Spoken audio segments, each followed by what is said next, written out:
Wow! Nakita mo ba yon? Ang ganda ng Wankata. Ang dami nagaganda ang babae dito. Parang ito na talaga ang lugar para sa akin. Umiral na naman ang pagiging maloko mo sa babae. Maayos ka. Nakakaya sa birhen ng Peña Francia. Nandito tayo para tumulong kung sakaling may mahilo o kaya may maipit ng nagsisiksikan ng mga tao, hindi ang mga babae. Nako, umiral na naman yung pagiging impo mo, Lolo Ver. Ikaw ang umayos. Baka mamaya kung anong daon na naman ang nasa bulsa mo. Tandaan mo, pakantlong tapon na to sa'yo. Hindi ko nalilimutan yun. Dapat lang, no? Pati tuloy ako, napapatapon dito sa Naga. Hi, Miss Beautiful. I'm Sen, and you are? Kita tayo mamaya, abangan kita ha. Ayos. Di na malamig ang aking gabi mamaya. Gusto mo, ikuha din kita na makakasama, Ber. Kalokohan mo, Arsenio. Kung hindi mo pinakailaman yung pakakasalan ng anak ng administrador natin, hindi ka mapapatapon dito. Hoy, Oliver! Hindi ako lumalapit sa babaeng yun. Siya ang dikit ng dikit sa akin. Abay, palay na, lumalapit sa manok, no? Bakit hindi ko pa tutukain? Abay, mag-iilos ang tandang na to, no? Alam mo yung ugali at pananalita mo. Para kang hindi doktor. Tatalunin mo mga tambay sa kanto. Matontoits. Papatay mo ba ako? Maton pala. Konting palo sa sikmura, panay ubukan eh. Wala kasing gulatan. Diyos ko po, nagiba ang tulay.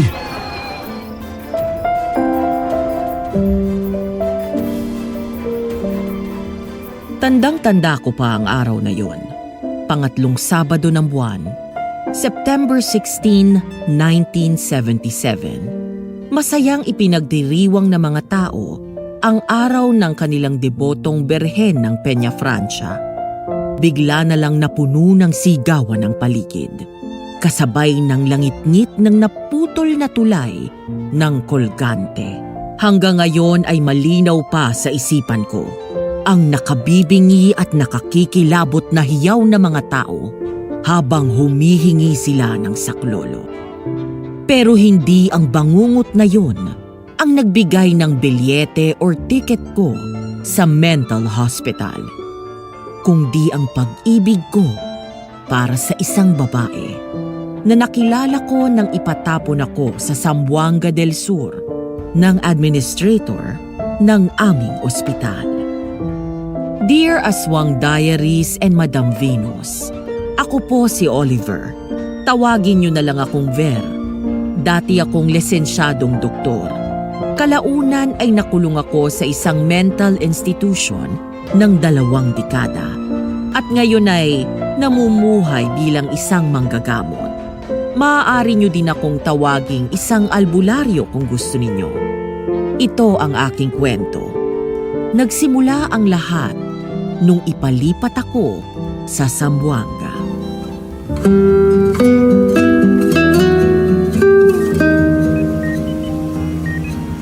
Huwag niyo po masyadong galawin ng galawin para magdire-diretso na yung pagsasara ng sugat. Magpalaga rin po kayo ng talbos ng kamote para makabawi kayo sa nawalang dugo. Mas mainam po yung kaysa sa iron supplements. Kanina pa kita hinahanap, Ber. Nandito ka lang pala. Oh, Sen, bakit? Ano meron? May sinugod na naman ba?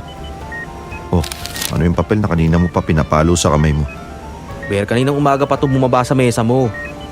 Simula sa 26, sa Zamboanga del Sur ka na daw madidestino. Ito, basahin mo. Ano pa nga ba magagawa ko? Lipat daw eh. E di lumipat. Papasikaso ko na kay Mang Andy yung mga gamit ko. Ay nako, sinabi ko naman sa'yo, tigil-tigilan mo na yung paghahalo mo ng mga albularyo at pagdodoktor. Yan tuloy, binabato ka na naman. Parang wala kasing natututunan nung unang tapon mo eh. Nakadestino pa tayong pareho sa Maynila, ganyan ka na. Hindi ako nag-aalbularyo. Alam ko ang pinagkaiba ng spiritual sa siyensya. Nagbibigay lang naman ako ng natural na alternatibo para hindi maluto sa gamot yung katawan ng pasyente, no? Pero hindi yun ang kalakaran dito. Hindi nga. At lalong hindi maunawain ng mga kasamahan natin sa mga bagay na labas sa ating nakasanayang aral. Kundangan ka na naman kasi, Ver eh. Ewan ko ba sa'yo? O paano? Iwan mo na ako nito. Mamimiss kita. Gunggong, magkikita pa tayo, no? Tigil mo nga yung kadramahan mo. Sa tingin ko, baka may magandang dulot din to para sa'yo. Ano yan? Pakonsuelo? Hindi ah. Nabanggit mo sa akin minsan na may lahing Jillian yung tatay mo. Jibelian. Ayun. Ano ba yun? Di ba mga taga Zamboanga yun? Baka makakita ka ng magtuturo sa'yo. Pagbalik mo sa Maynila, may magic ka na. Puro kakalokohan. Ginawa mo pang salamangkero mga jibilyan. Isang marangal na katungkulan yun, no? Sabi ng airpods ko, silbing tagapayo ng mga dato at mga pinuno ng tribo ang mga jibilyan. Kaya rin nilang pumuksa ng aswang. Kung gano'n, mag-iingat ka. Nararamdaman daw ng mga aswang ang kalaban nila. Baka kapag makita ka dun, pabalitaan ko na lang, nilapa ka na.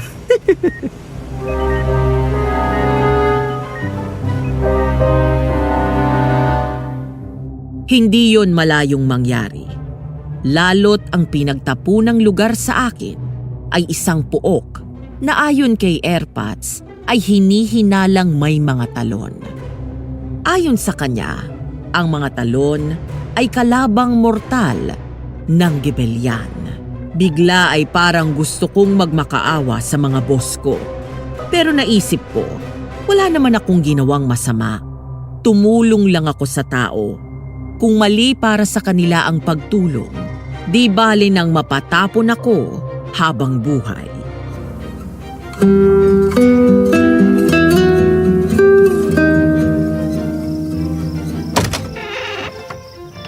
Mga Andy, kayo na po ba yan? Oo, kakarating ko lang. Yung telegrama para kay Mama, naipadala niyo na po ba? Oo, bumili na rin ako ng mga bagay-bagay na sa tingin ko kakailanganin natin. Natin? Mga Andy, hindi ko kayo isasama sa Zamboanga. Sapat na pong sumama kayo dito sa Naga. Hindi ko rin po alam kung ano magiging lagay ko ron eh. Ayoko na po kayong pahirapan pa. Well, kahit ano pang sabihin mo, sasamahan kita. Nangako ako kay Conrad na babantayan ko kayo ng mama mo. Sukdo lang gamitin ko ang sarili kong pera. Salamat Mga Andy. Di niyo naman kami tungkulin ni Mama pero naalagaan niyo pa rin kami. Ako, si Marita at ang ama mo ay para na rin magkakapatid. Para na rin din kitang anak. Isa pa kahit abutin ako ng habang buhay, hindi ko masusuklian ang kabutihan ng ama mo sa akin. Maging ang kasalanan ko sa inyong mag-ina. Mga Andy, ilang beses na namin sinabi sa inyo ni Mama, hindi niyo po kasalanan ang nangyari kay... kung talagang ayos lang po sa inyo na sumama sa akin, sige. Pero kung halimbawa, nahihirapan kayo, huwag kayong mahihiya na magsabi sa akin, ha?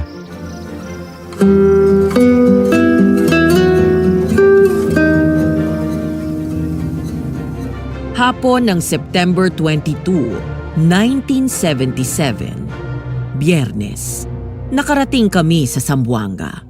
Bulong-bulungan ng mga tao ang pagdedeklara ni McCoy ng martial law. Sakay kami ng lumang army truck. Pinag-detour kami dahil sarado na ang mga daan. Larawan ng pagkabagabag ang mga kasama ko sa sasakyan. Si Mang Andy naman ay panay na ang bulong ng panalangin. Akala ko kaya sila ganon ay dahil sa gulo. Hindi pala.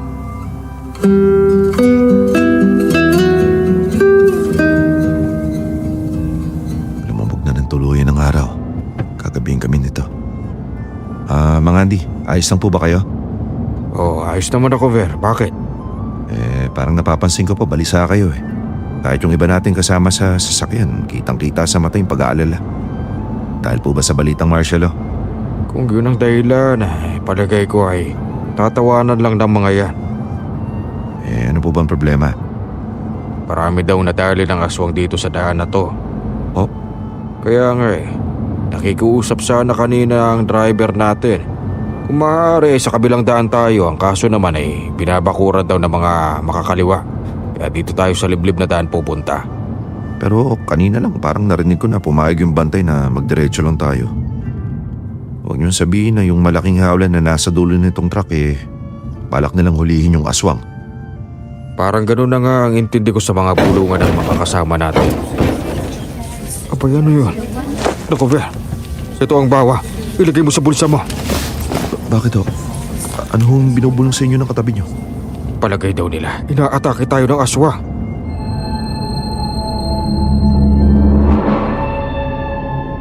Pagkasabi ni Mang Andy ng ganon, naramdaman kong parang bumaliktad ang mundo ko. Tumumba pala ang aming sasakyan at nagpagulong-gulong sa daan. Kasama ako sa malas na tumalsik, palabas ng army truck. Natagpuan ko ang aking sarili na nasa madamo at mapunong lugar. Mahilo-hilo at nangangalos akong tumayo mula sa aking pagkakatihaya at sinuyod ng tingin ang liblib na aking kinatalsikan.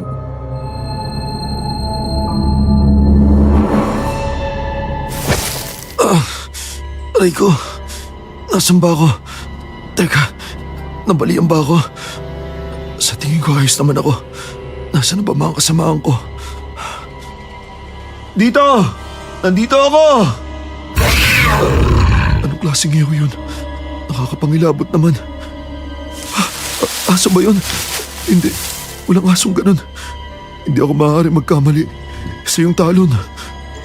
Absconde mi amalo. Sa lahat ng espiritu, engkanto at elementong nakaririnig sa akin.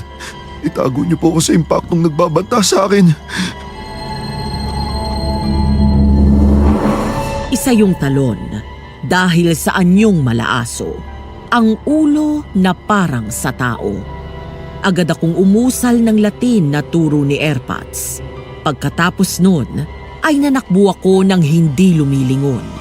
Dahil sabi ni Airpods, kapag lumingon, nababasag ang tagabulag na dala ng pangungusap. Halos mapugutan ako ng hininga, pero hindi ako huminto sa pananakbo. Ang tanging naging pagkakamali ko ay tumigil ako nang marinig ko ang boses ni Mang Andy.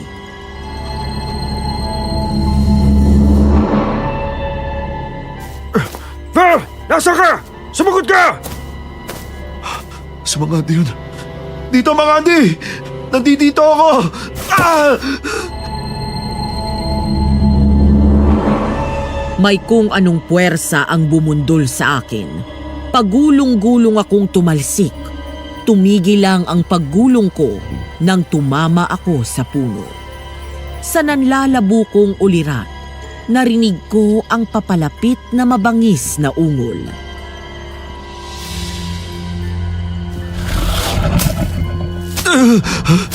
Ito na yata ang katapusan ko. Naku po. Hoy!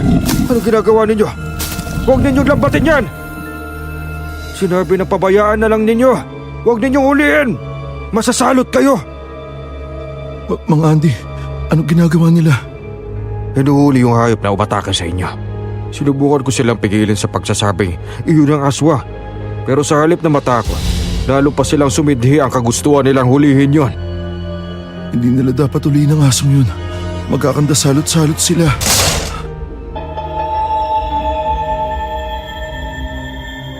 Muli ay nasa biyahe na kami. Swerteng nayupi lang ang ilang bahagi ng lumang army truck na aming sinasakyan at hindi nadamay ang makina. Masayang nagbubulungan ang mga promotor ng paghuli sa nilalang na nasa hawla. Nakasalukuyang nakatitig sa akin na mga sandaling yon. Bakas ang galit sa mga mata nun na animoy nagbabaga sa pagkapula. Nung marinig kong may inubo, kinutuban ako ng masama.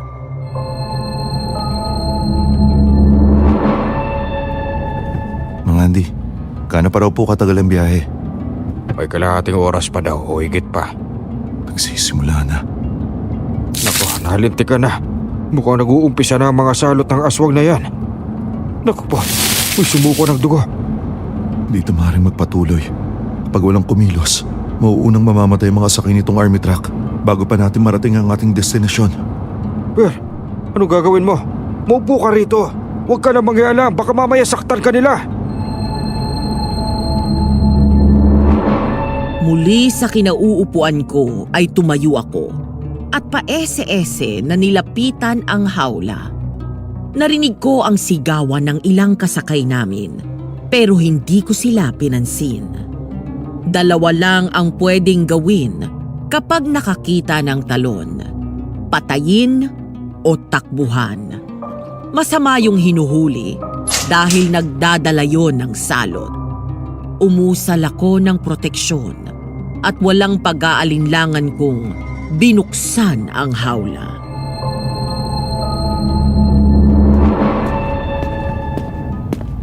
Ganyan man ang anyo mo. Ba't kung nakakaintindi ka pa rin ng salitang tao, kaya makinig ka. Dalawa lang ang pamimilian mo. Ang umalis ng di nananakit o pupuksain kita. Siguro naman, ramdam mo ang dugong nananalitay sa akin. Ang dugo ng mga may kakayahang tapusin kayong mga talon. Pagbukas ng hawlang to, nais ko tumalilis ka na. Fe! Huwag mo gawin yan! Alis na! Ama, dapat huwag ninyo saktan si Doc Fe. Piniligtas lamang niya kayong lahat sa salot na dala ng aswang na yon. Bitawan niyo ang pagkakakweli niyo sa kanya! Ayos lang mga Andy. Katulad ng sinabi niya, iniligtas ko lang kayo. Gustuin mo pa bang mauwi ang halimaw na yun? Kapalit ng kaligtasan ng mga kasama mo.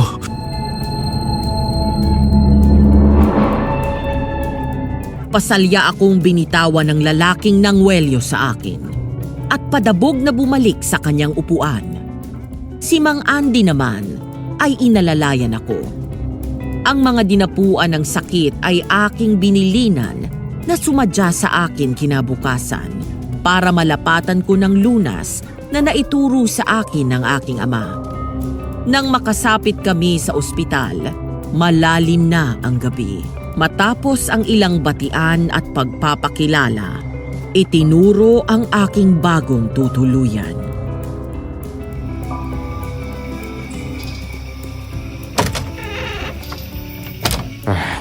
Tama lang ang naging desisyon ko na baunin ang mga gamit natin mula sa Naga.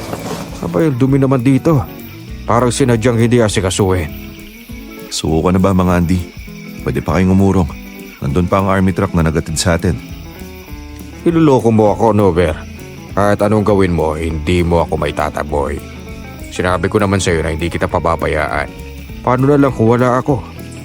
Ikaw ang maglilinis ng napaka-alikabok na bahay na ito. Huwag na kayo magtampo mga Andy. Baka lang kako'y nahihirapan na kayo. Sa totoo lang po, sobra po yung pasasalamat ko sa inyo. Pang-ilang lipat ko na ba to? Pang-apat. Pero ayan pa rin kayo. Hindi ako iniiwan. Kaya tama na yung hiya-hiya na yan. Kahit pa sa dulo ng mundo makakasama mo ko. Alam mong mabuti pa paglinis ka na ng katawan mo. Pagkatapos ay titignan natin yung mga galos at pasa mo. Sige po.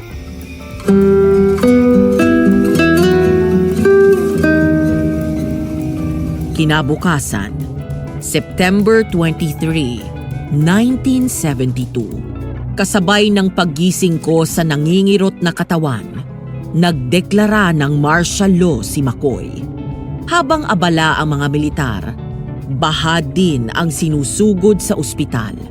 Nakakapagod, pero mas lamang ang lungkot dahil karamihan sa sinusugod sa amin ay biktima ng torture at nauuwi sa pagkasawi.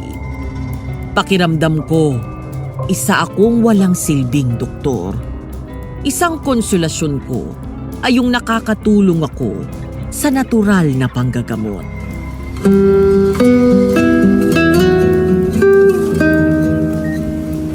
Naihatid ko na si Aling Nena.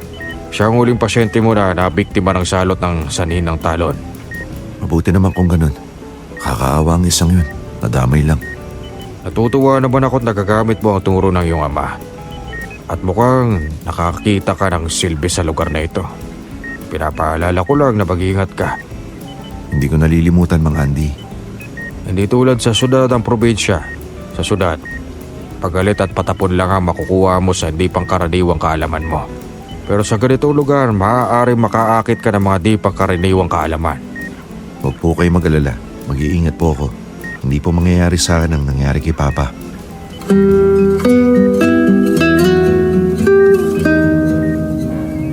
Lumipas ang isang linggo.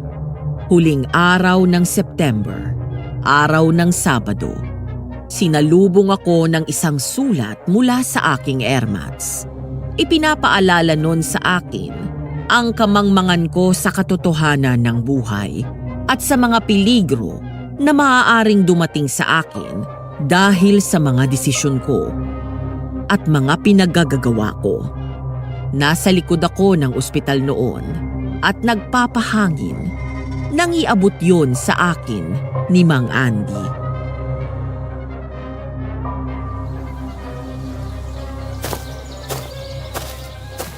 Mahangin nga rito sa likod ng ospital ano. Tahimik din.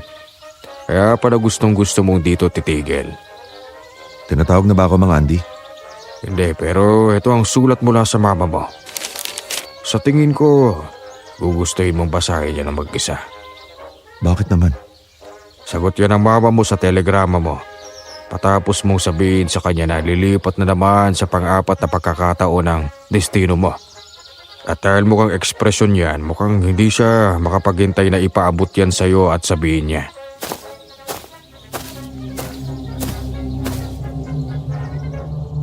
Iiling-iling akong sinundan ng tingin ang papalayong likod ni Mang Andy. Kinakabahan ako na buksan ang sulat at binaha ako ng mga salita ni Mama. Parang naririnig ko ang boses niya habang binabasa ko ang sulat niya.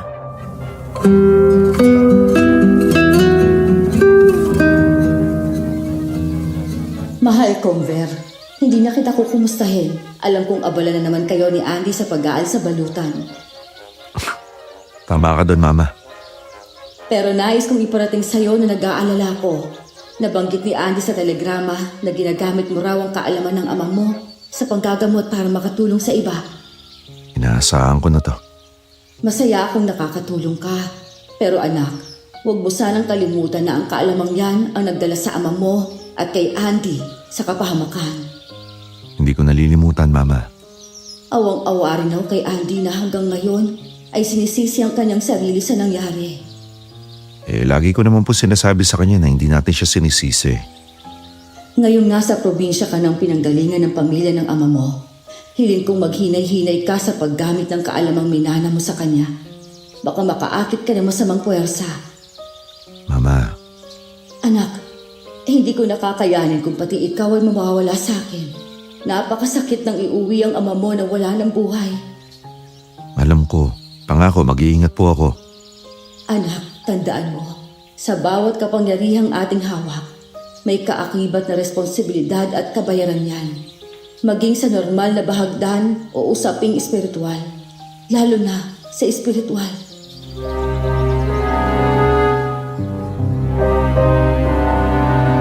Ramdam na ramdam ko ang pag-aalala ni Mama sa akin.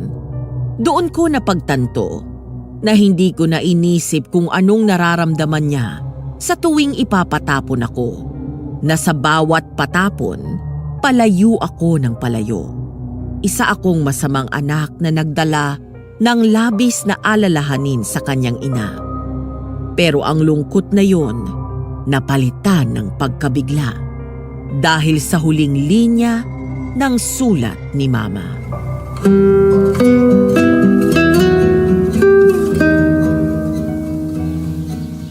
At para makasigurado ako na mag-iingat ka at hindi mo masyadong pahihirapan si Andy. Susundan kita dyan sa Zamboanga del Sur. Ha? Pakiramdam ko noon, isa kong teenager na pilyo na dadayuhin ng magulang sa university campus. Parang dorm raid. Hindi naman siya agad dumating. Mga siguro inabot ng isang buwan bago pa niya ako nasundan. Pero ang mga sumunod na pangyayari bago dumating si Mama ay sumubok sa tatag ko kung tuluyan ko bang tatalikuran ang kaalamang ipinamana sa akin ni Papa. Ganito ang nangyari. Gabi ng October 5, 1972. Huwebes. Bukas yan. Oh, Mang Andy. Oh, Ver. Malalim na ang gabi ah. Ang sabi ng nurse, hindi ka raw nila nakita kumain ng tanghalian. Naging abala lang po. Kanina ka pa raw 7:00 sa tabi ng pasyente na yan ah. Isinugod po siya dito bandang 5:00 ng hapon. Tatagpuan po siyang lulutang-lutang at walang malay sa ilog. Sinisigurado ko lang po na ayos ang lagay niya, na walang tubig na pumasok sa baga niya. Bantay nga lang ba? Bakit parang hindi umaalis ang titig mo? Di yata nakakita ka ng babaeng gugustuhin mo ah. Si Mang Andy naman oh. Hindi sa nangingialam ako pero bago ka sana magkagusto, kilalanin mo muna ng gusto ang gugustuhin mo. Huwag po kayo mag-alala, humahanga lang ako. Sino bang hindi? Sa ganyang kaamong muka. Nagpapaalala lang. Salamat po. Ano po ba yung dala nyo? Nagluto ako ng bulala. Tinapangan ko ang timpla ng luya. Alam kong paborito mo ang ganon. Kainin mo na hanggat mainit-init pa. Saluhan nyo na po ako. Tulog naman po itong pasyente. Hindi na. Pabalik na ako. Mga binilad akong damit na kasabay nun ay kobre kama. Kung wala ka namang iuutos, mabuti pang asikasuhin mo na ang mga yon at ang hindi mga moy. Oh, wag po kayo masyadong magpakapagod mga Andy ha. Kumuha na lang po kayo na maglalaba. Kapag nakakita ako, sasabihin ko kagad sa'yo.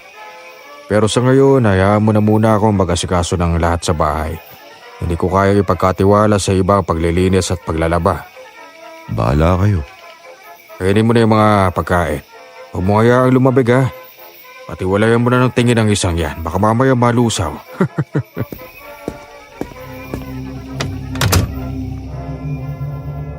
Paghanga? Siguro mas tamang sabihing naakit. Ang amo ng mukha niya. Maliit lang yon na may matangos na ilong. Manipis na labi na kulay rosas. Malamanika na talukap ng mata. At kilay na parang iginuhit ng isang pintor. Pag-alis ni Mang Andy, naupo ulit ako sa tabi ng higaan noong babae at minasdan ang pagtulog niya. Hindi ko na malayang nakatulog na pala ako. Nagising ako sa nagsisisigaw na lalaki.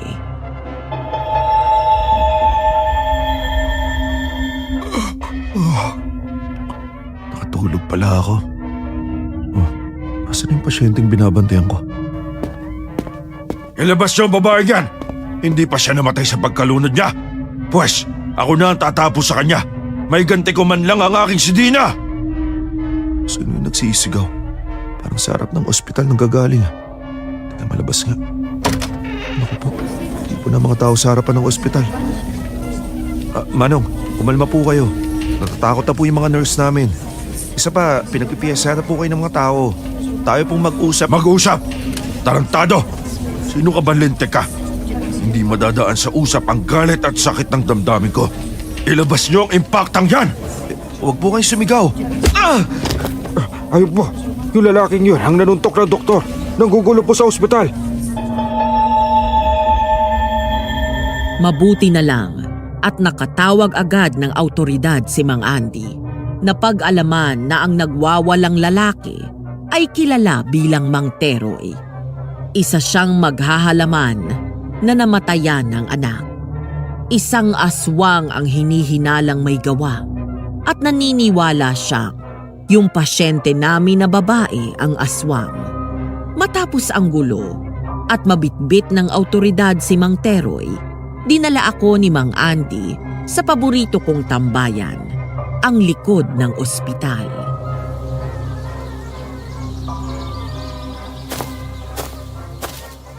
Nasa na nga pala ang pasyente na yon?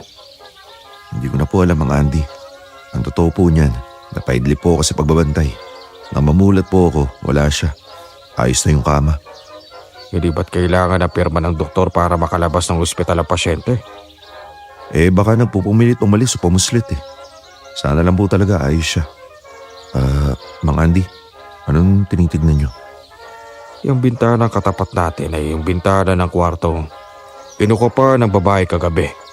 Tama kayo, yan nga yun. Teka, saan po kayo pupunta? Uy, Mang Andy! Para kunin ito. Ha? Yan yung binalutan na iniwanan niyo kagabi ah. Pero bakit nandun? Hindi ko alam. Sigurado akong hindi mo naman itatapon ang hinihanda kong pagkain, hindi ba?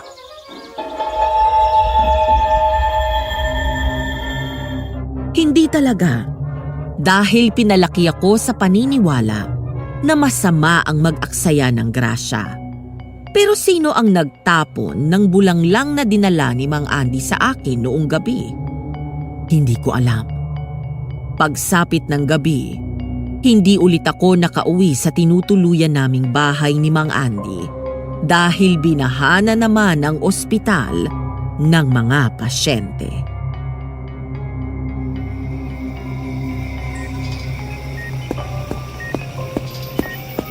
Akin ang gasa.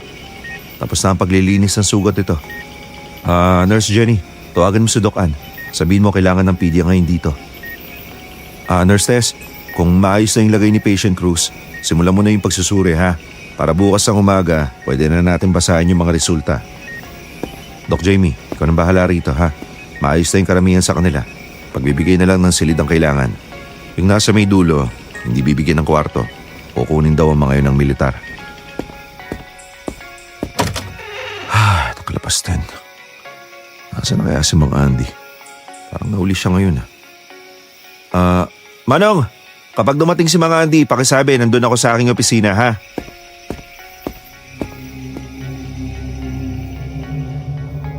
Pagpasok ko sa aking opisina, agad akong nilamon ng antok. Pero agad din akong nagising nang maalimpungatan ako sa kalabog na nanggaling sa salaming bintana. Sinalubong ang aking paningin ng dalawang pulang-pulang mata na animoy nagbabaga at mabalahibong kamay na parang nabali at namalina ng paling ang nakita ko. Iginuguhit noon ang kukong mahaba sa salaming bintana. Kinalma ko ang aking sarili at nagsimulang bumigkas ng proteksyon nang biglang...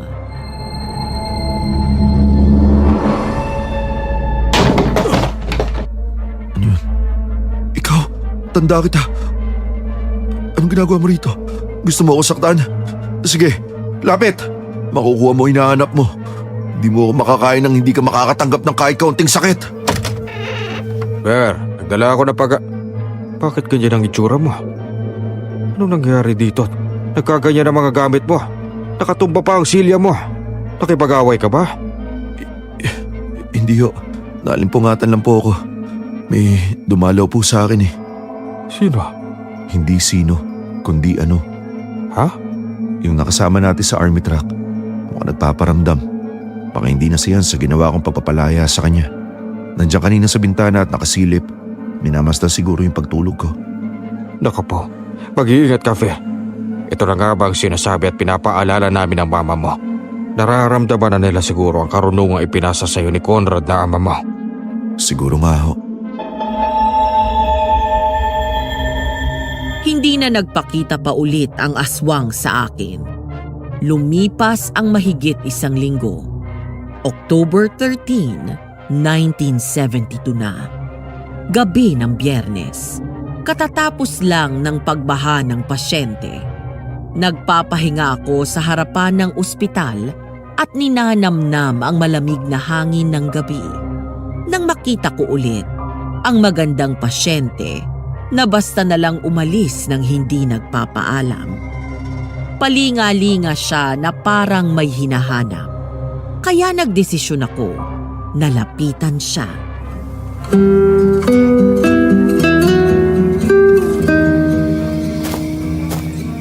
Magandang gabi, miss. Ano may tutulong namin sa'yo? Hindi. Kasi... Sorry. Hindi kita pinagtatawanan ha. Naalala ko lang sa'yo yung sarili ko nung unang punta ko sa ospital bilang bagong doktor. Panay yung utal ko. Alam mo ba kung ano ginawa ko? Hindi. Anong ginawa mo? Huminga ako ng malalim at dahan-dahan. 3 beses kong inulit yun. Kumalma ako. Yan. Ganyan nga. Nautal ka na din. Kagaya nga ng sinabi ko, epektibo, di ba? Nawala yung utal mo. Oo, salamat. Kumalma ako. Doktor ka ba dito? Kung sabihin ko bang tagalinis ako rito, maniniwala ka. Masyadong edukado ang boses mo para maging isang normal na trabahador.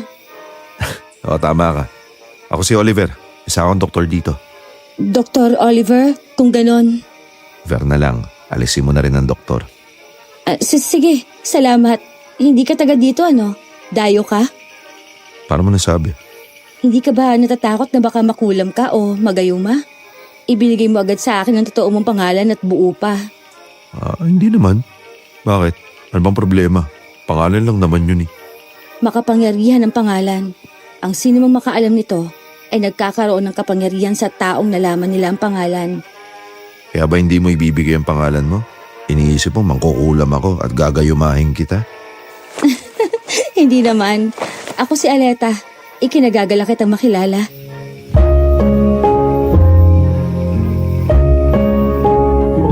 Nang magdaop ang palad naming dalawa, pakiramdam ko lumutang ako dahil sa saya. Pero sa pagtataka ko, ang likot ng mata niya parang lagi siyang may inaabangan o kaya'y kinakatakutang hindi ko maipaliwanag. Katulad ng naitanong ko kanina, may kailangan ka ba? May nararamdaman ka ba na kailangan ng agarang atensyon ng doktor? Wala naman. Babalik na lang siguro ako. Sigurado ka ba? Oo, sige. Mauna na ako.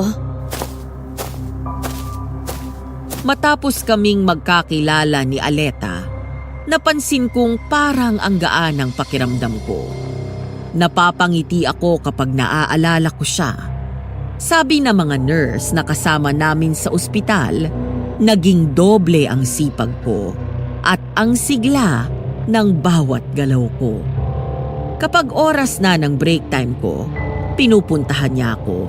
Nag-uusap kami ng mga bagay-bagay na tungkol sa buhay. Ang simpleng paghanga, ang pagkahumaling ko sa kanya, unti-unting naging mas malalim.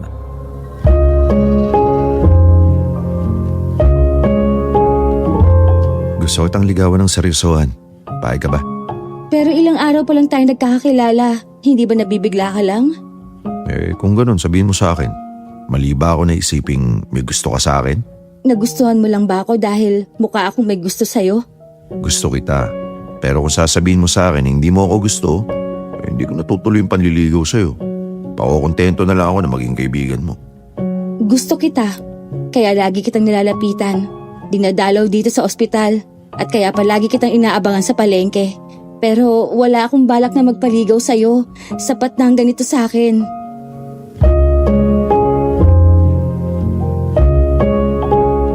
Busted. Oo. Pero ikinatuwa ko na hindi niya tuluyang pinutol ang aming ugnayan. Aminado ako na umasa kong darating ang pagkakataon na gugustuhin niya ako sa parehong uri ng pagkagusto ko sa kanya. Nanatili akong masigla at puno ng inspirasyon dahil sa kanya. Ang biglaang pagiging masayahin ko ay pinansin ni Mang Andy. Hindi niya pinalampas na kausapin ako tungkol doon habang nanananghalian kami sa likod ng ospital.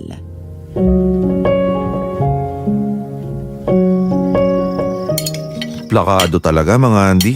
Dahil ko pa yung kumain sa mamahaling kainan. Bakit kaya hindi kayo magtayo ng karinderya? Sigurado sisikat agad yun. Ay nako, huwag mo nga binibilog ang ulo ko at baka ako'y maniwala sa'yo. Amay ba ako? Sino ba ang babaeng bulong-bulungan ng mga nurse? Ang daming nakakapansin sa pag-iiba mo eh. Para ka raw naturo ka ng bitamina. Grabe naman sa bitamina. Di ba pwedeng masaya lang ako? O kaya inspirado? Yung babaeng binabantayan mo na magdamag ba ang dahilan? Yung si Aleta. Parang gano'n na nga po. Maliban sa pangalan niya, inalam mo lang ba ang tungkol sa pagkatao niya? Anong uri ng buhay ang meron siya? Si Mang Andy naman eh. Kung makatanong kayo, parang mamamanhi ka na ako kina Aleta. Wala pa namang ganun. Inspirado lang po itong binata ninyo.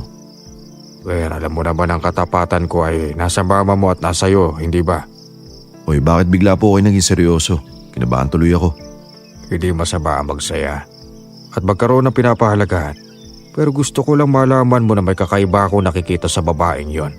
Nakita ko siya minsan na sa palengke. Panayang iwas siya sa nagtitinda ng kalamansi at bawang. Hindi ko naman po binabaliwala ang paalala niyo, Mang Andy. Pero kung ano man po yung iniisip niyo, hindi ba siya yung nakita niyo para pangawakan natin yun? Malay natin kung may allergy siya sa bawang at kalamansi. Kasi may mga ganun tao eh. Ang sa akin ay paalala lang.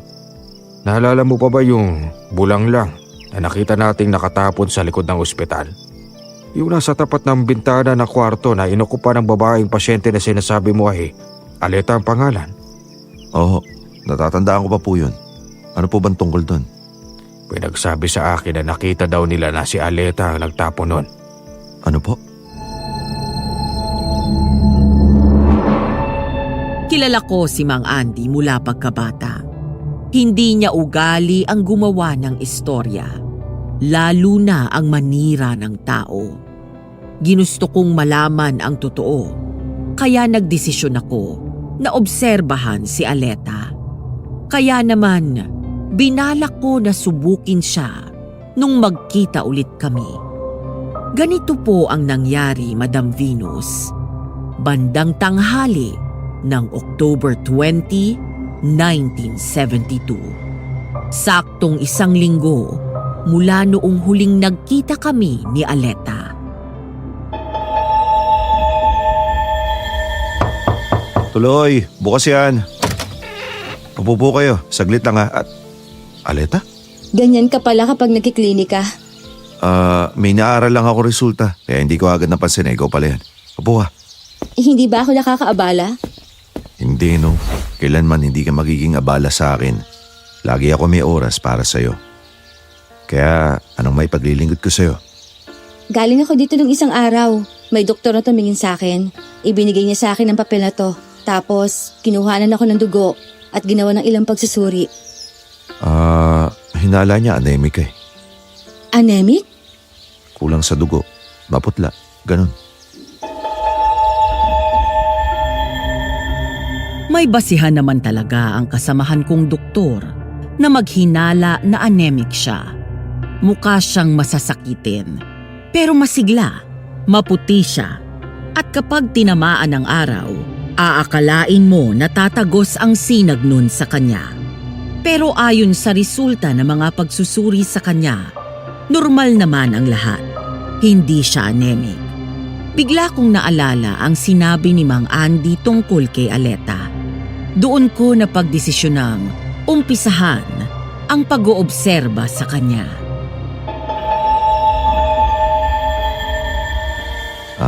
Nakapanangalian ka na ba? Yayayain mo ba ako? Kumakain ka ba ng inihaw na walang lasa? Walang lasa? Ano yun?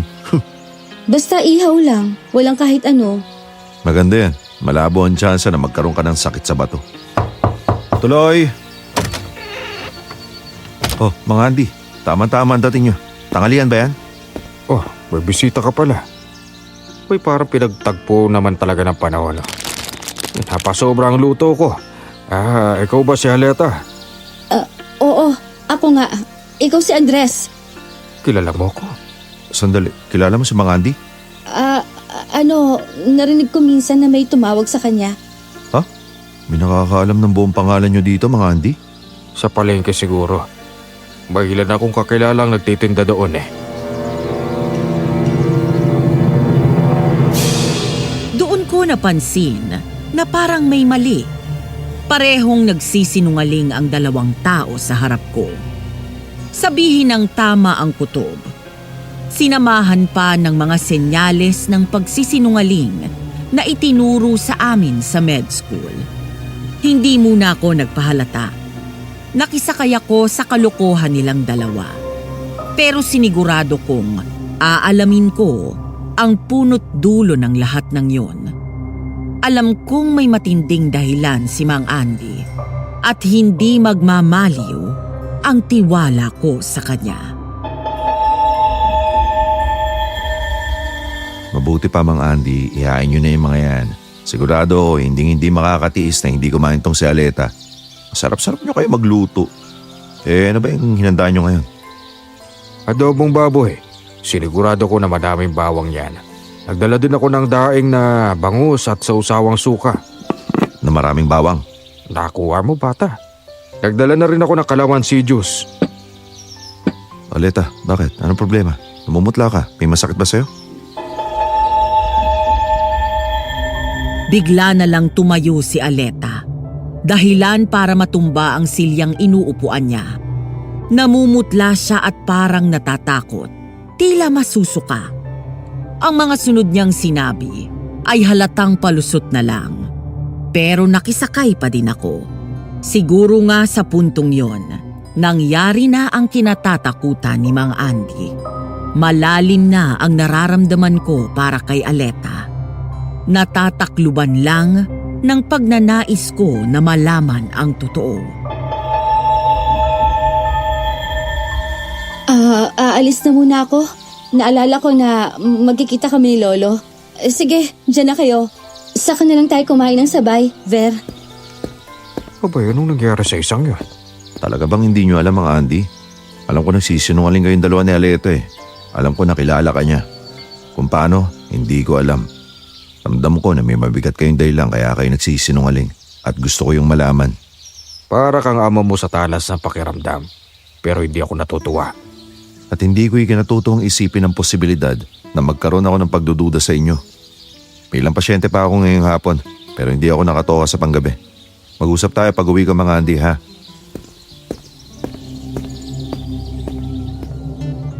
Alam kong ako ang nagyaya ng usap. Pero sa unang pagkakataon, nangangani-ngani akong kausapin si Mang Andy. Natatakot akong malaman na ang samahan namin ay isa lamang kasinungalingan. Nanginginig ang kamay ko na inabot ang seradura ng pintuan ng bahay.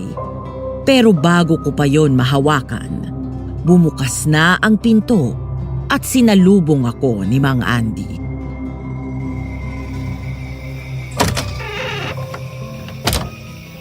Dito na lang tayo sa salas ng bahay, Ver. Kakain ka pa muna, magtutuloy na agad tayo sa pag-uusap. Mang Andy, natatakot po ako. Saan? Hindi ba't ikaw may gusto ng ganitong usapan? Natatakot ako na baka masira po ang samahan natin sa malalaman ko. Mas natatakot ako sa gagawin mo. Matapos mong malaman ang dinanas namin ng tatay mo. Pagkatapos nun, nagkwento na siya. Sabi niya, nakatakdang maging gibelyan si Erpats. Pero hindi nagtuloy dahil nakilala si Ermats. Sa Maynila na sila nanirahan.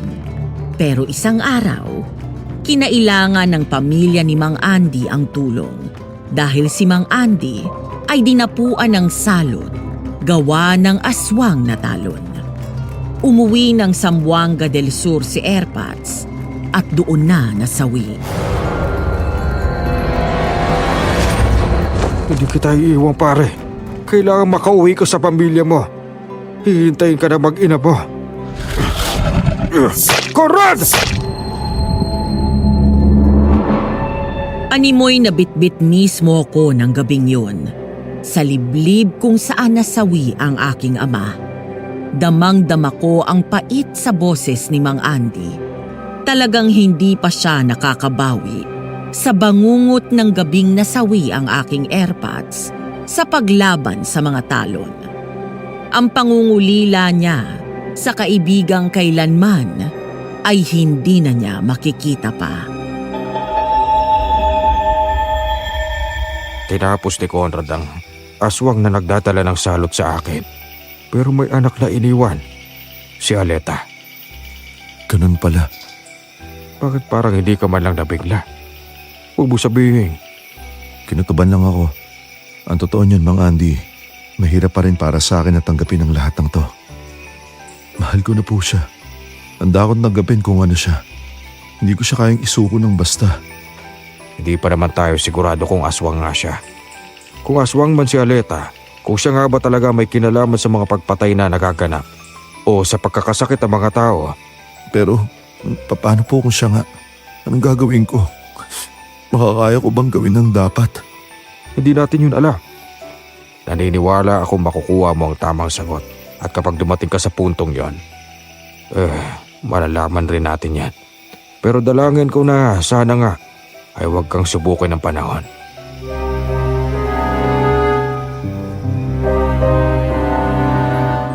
Matapos ang pananakbo ni Aleta sa naunsyami naming pananghalian, hindi ko na siya nakita pa.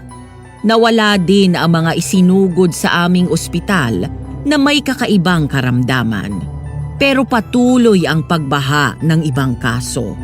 Mga biktima ng pahirap. Hanggang sa may nangyaring hindi inaasahan. Gabi ng Sabado. Ang petsa ay October 28, 1972. Isang sasakyan ang naaksidente. Ang malas na biktima ay walang iba kung hindi si Sen.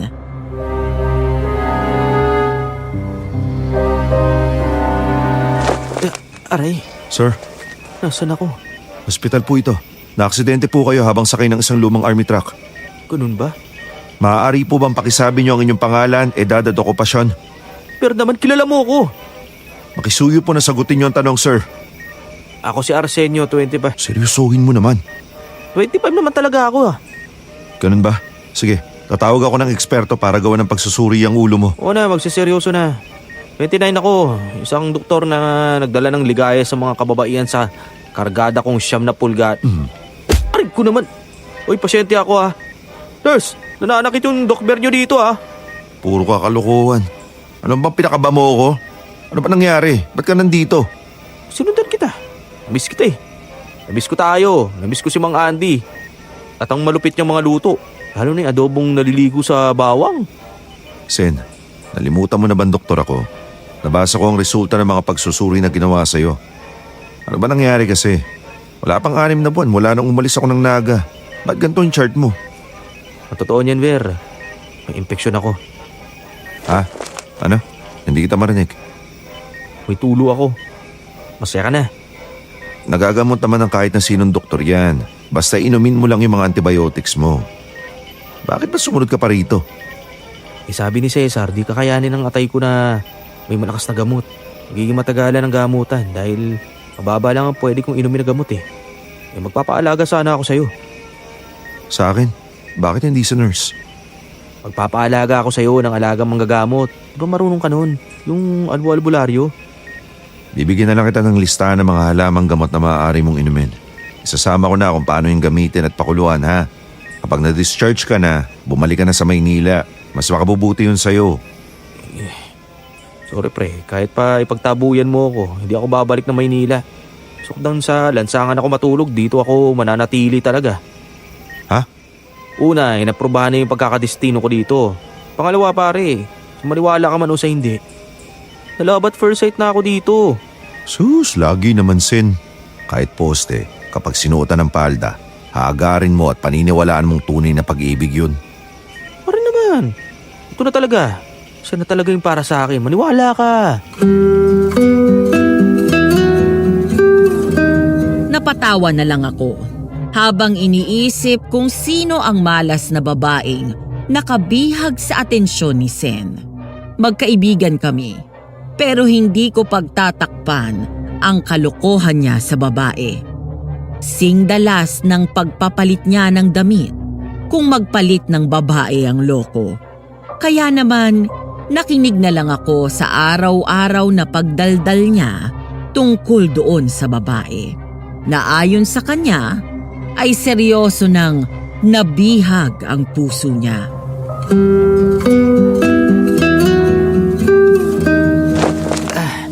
Sana makita ko siya ulit. Sen, pang ilang ulit mo na bang sinabi yan? Naririndi na ako. Hindi ka naman nakikinig puro ka lang. Parehas lang naman yung mga sinasabi mo sa ibang naging kaulayaw mo Sinabi ko naman sa'yo, seryoso na to, Toits. Maniwala ka. Wala bang gagawin? Magklinika ka na. May 5 araw pang natitira sa bakasyon ko bago ako mag-duty. Di mag-iresisyo ka kung ganun. Yung sabaw ng buko na inihanda sa'yo ni mga Andy, nainom mo na ba? Oo, nakadalawang baso pa nga ako Sinunod ko rin yung bilin mo na iwasan ko muna yung sobrang asin. Hindi ko na rin iniiwasan yung mga gulay na kinuluan. Kinakain ko na kahit walang lasa. Mabuti naman kung ganun. Umalis ka na, nakakaabala ka. Sige naman na, Ver. Pakinggan mo lang ako. Seryosong pakikinig kasi. Sige, magkwento ka na. Pakikinggan kita. Ganito kasi. Di nagbabiyahe na kami sakay nung lumang army truck. Panay yung dasal nung mga manang na may aswang daw sa palipaligid. At ilan, yun, napahamak. Pagliko namin doon sa may liblib. Ayon kay Sen, may kung anong malaking bulto ang bumundol sa sasakyan nila. Pagliko nila sa liblib na daan, kaya tumagilid yun. Awa ng Diyos, walang napahamak sa kanila. Pero sandaling lumayo si Sen dahil nababanyo siya.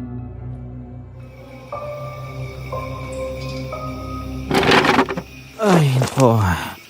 Hirap naman na may impeksyon. Gustuin kong mampigilan to.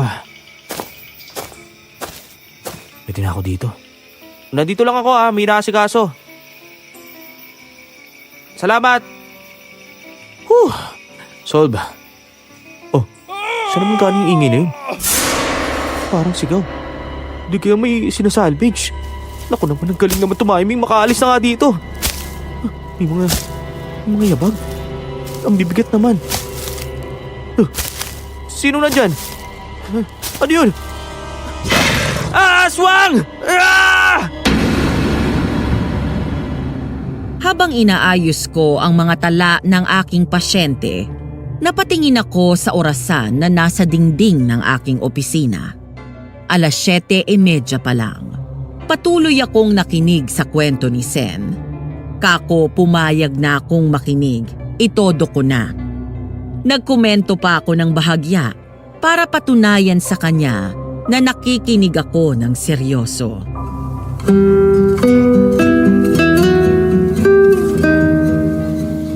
Pagkatapos nun, kinalmot ako ng kuko ng aswang sa dibdib. Dito sa may parting puso. Pero swerte na yung wallet ko yung tinamaan. Buti na lang at sa breast pocket ka naglagay ng wallet ang mga sandaling yun. Oo, buti na lang. Pagbuka ng wallet ko, nakita ko yung picture nating dalawa. Naisip ko mga na hindi tayo nagkikita eh. Bangkay na agad yung makikita mo sa akin.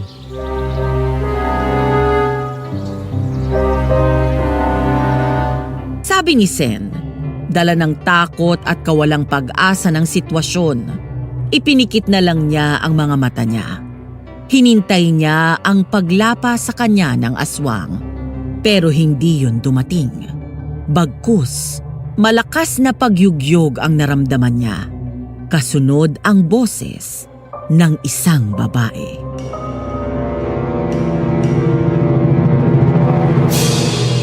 Hoy! Dayo! Huwag mo ako kakainin! Parang awa mo na! Gusto ko pang makita yung mga kaibigan ko! Anong pinagsasabi mo? Magmulat ka nga at bumangon ka dyan, bilis! Yung aswang, nasan? Nakapatong lang yun kanina sa akin eh. Umalis na. Nakita kong nanakbo na doon sa may ibayo. Kaya mo bang tumayo? Mga kasama ko yun. Tito, nandito ako! Halika miss, ipapakilala kita sa mga kasamaan ko. Nasaan na yun? Bilis namang nawala.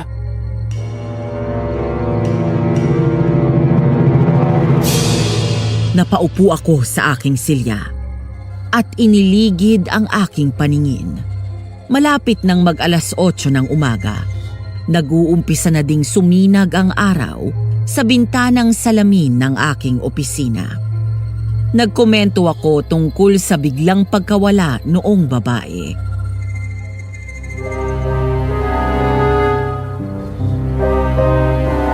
Basta na lang nawala. Oo, parang magic. Sen, nalimutan mo na ba ang trabaho natin? Wala sa bokabularyo natin ang mahika. Talaga, Ber? Ganyan ang sasabihin mo? Pero ayan ka, nag-aalbularyo. Nanggagamot ang labas sa pinag-aralan natin. Hindi yun magic. Natural na panggagamot yun. Isa pa, nagbabalak na akong itigil yung paggamit ng kaalamang espiritual ko, no? Oh, bakit naman? Sayang naman. Ayoko na mag-alala sa airmats. Alam mo naman kung ano nangyari sa airpods ko, di ba? Yung huling sulat na natanggap ko mula sa kanya, damang-dama ko yung pag-aalala niya. Nakonsensya ako bigla sa pagtitigas ng ulo ko eh. Ganun ba? Kung sa bagay, tama naman si Tita Marita. Nakinig na lang din ako sa kwento mo. Matanong ko na nga, ano bang itsura ng babae? Sigurado ako, maganda. Mukha talagang tinamaan ka eh. Hindi ka maawat sa kakakwento mo tungkol doon sa babae. Maganda? Hindi lang siya maganda. Nakakaakit talaga yung mukha niya.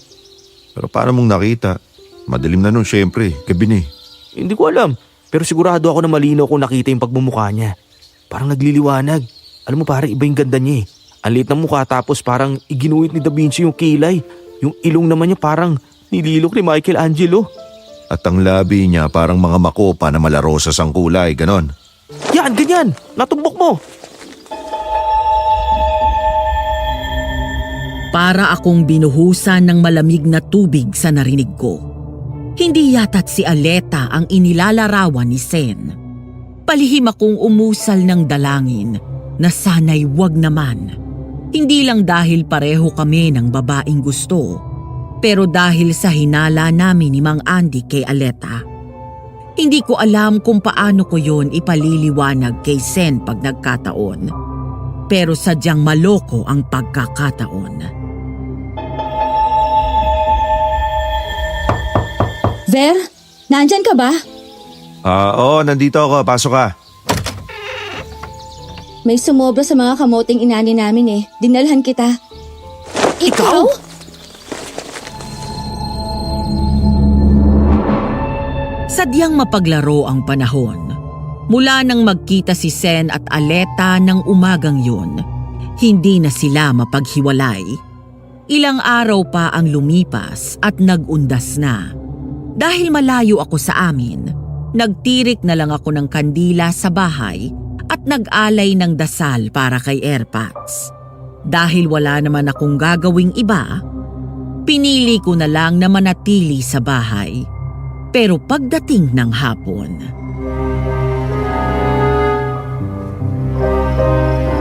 Nasa bahay ka, Sen? Oo, kanina pa. Akala ko may lakad kayo ni Aleta. Umurong eh. May malagang lakad daw siya. Nakisuyo daw yung lolo niya eh. Ayos ka lang ba? Parang namumutla ka yata. Hindi ko nga alam eh. Ayos pa ako kanina. Nakita ko pa nga si Mang Andy nung nilalantakan ko yung adobo niya eh. Nakahiga lang ako ng saglit. Pagsapit ng hapon, ganito na ako. Medyo masakit na yung katawan ko eh. malapit lang naman ang sinasabing dulo ng palayan. Hindi din yon ganun kasukal. Pero para sa lugar na may hinihinalang aswang nakakalat-kalat, hindi ligtas na abuti ng gabi ang isang tao sa daan, lalo at nag-iisa. Sa kasamaang palad, ginabi ako ng sobra. Abot-abot ang usal ko ng pangungusap na pamprotekta at tagabulag. Pero ang hindi ko napaghandaan ay ang makikita ko ng gabing yun. Ay, ginabi na ako ng gusto. Dapat yata sinama ko si Mang Andy. Nasa ganun, dalawa kami. Di yata si Aleta yung naglalakad na yun. Ginagawa niya ng ganitong oras sa daan. Mag-iisa ba siya? Aleta, apo! Hindi mo kailangang gawin to. Umuwi ka na at pag-usapan natin to. Hindi mo kailangan sundan ang yapak ng mga magulang mo. Hindi yun imposible. Hayaan mo tulungan kita. Magtulungan tayo.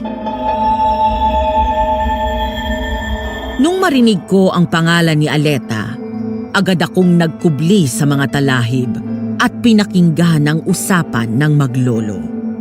Alam kong masama ang makinig sa usapan ng iba, pero hindi ko napigilan ang makiusyoso. Tulungan? Pwede ba? Huwag kayong magpatawa. Dahil kung pwede ang sinasabi ninyo, bakit hindi nagawa ng mga magulang ko? Hindi ko titikisin ang sarili ko at pagdudusahin ng sikmura ko para sa kapakanan ng ibang tao. Hindi nagawa ng mga magulang mo dahil ginusto nila kung ano man ang nangyayari sa kanila. Aleta, utang na loob, makinig ka sa akin. Mahal kita, apo. Linawan mo ang isip mo. Hindi pa huli ang lahat. Lolo Ali, hanggang dyan na lang kayo. Kapag sinundan pa ninyo ko, hindi ko alam kung anong magagawa ko sa inyo. Hindi na naman ako umuwi sa inyo. Kaya tantanan na ninyo ako bago pa ako makalimot na magkadugo tayo. Sa pagkakaalam ko, hindi magaspang ang pag-uugali ni Aleta. Larawan siya ng kainosentehan at pagiging mahinahon. Dahil sa kakaibang pag-uugali niya, nagdesisyon akong sundan siya. Pero nawala siya sa paningin ko pagdating sa may sementeryo. Halos nalibot ko na ang buong lugar pero hindi ko siya natagpuan. Hanggang sa... Wala siya dito. Baka naman naligaw na ako. Marami rin naman kasing tao kanina eh. Posible nagkamali na ako ng tingin sa sinusundan ko. Parang may dumadaing dun. May nangangailangan ng tulong. Nasaan ka? Doktor ako! Kaya kitang tulungan! Sabi mo sila yun ang gagaling ang daing. Nandiyan na ako! Dapat ay nagtawag ako ng kasama o kaya ay umusal ako ng proteksyon. Pero hindi. Hayon ako at sumugod sa madilim na likuran ng mausoleyong halatang napabayaan na. Hinawi ko ang talahib at tumambad sa akin ang nilalang na nakakatakot. May katawan ng aso, mga paa ng tao na pabaliktad ang paling. Anyong tao ang mukha noon, pero may nagbabagang pula na mga mata. Panginoon ko, layuan mo ang taong yan, aswang! Huwag mo akong bigyan ng dahilan para saktan na kita sa pagkakataong to. Talaga bang makakaya mo kung saktan, Ver? Sa pagkakataong ito ba, seryosohan mo na akong haharapin? At gagampanan mo ng pagiging belyan mo? Tatapusin mo na ba ang hindi na kayaning tapusin ng ama mo nung gabing napas lang siya? Aleta? Nag-anyong tao ang aswang na inabutan kong may nilalapang tao at tumambad sa akin ang buong kahubadan ni Aleta. Puno ng malisyosong tono ang boses niya nang magsalita siya. Ang tanging nagawa ko lang ay tawagin ang pangalan niya. At nang magsalita ulit siya, nalaman ko ang buong katotohanan. Bakit, Ver? Huwag mong sabihin na hindi mo naramdaman, na hindi ka nakahalata. Oo, ako ang nagtapo ng lintik na binalutan na yon, na may bulang lang na nangangamoy luya. Ako din na nakasilip sa'yo sa bintana. Wala nang iba. Hindi ikaw to. Parang awa mo na. Huwag, Aleta. Tama na. Huwag mo na sirain pa ang pagkakakilala ko sa'yo. Oliver. Ver, kung yun ang nais mong itawag sa'yo. Alam kong anak ka ni Conrad nang makita kong kasama ka ni Andres. Alam kong napasahan ka ng karunungan lihim na masundan mo ang mga galaw ko sa sukal. Tama ang lolo mo, Aleta. May pag-asa pa.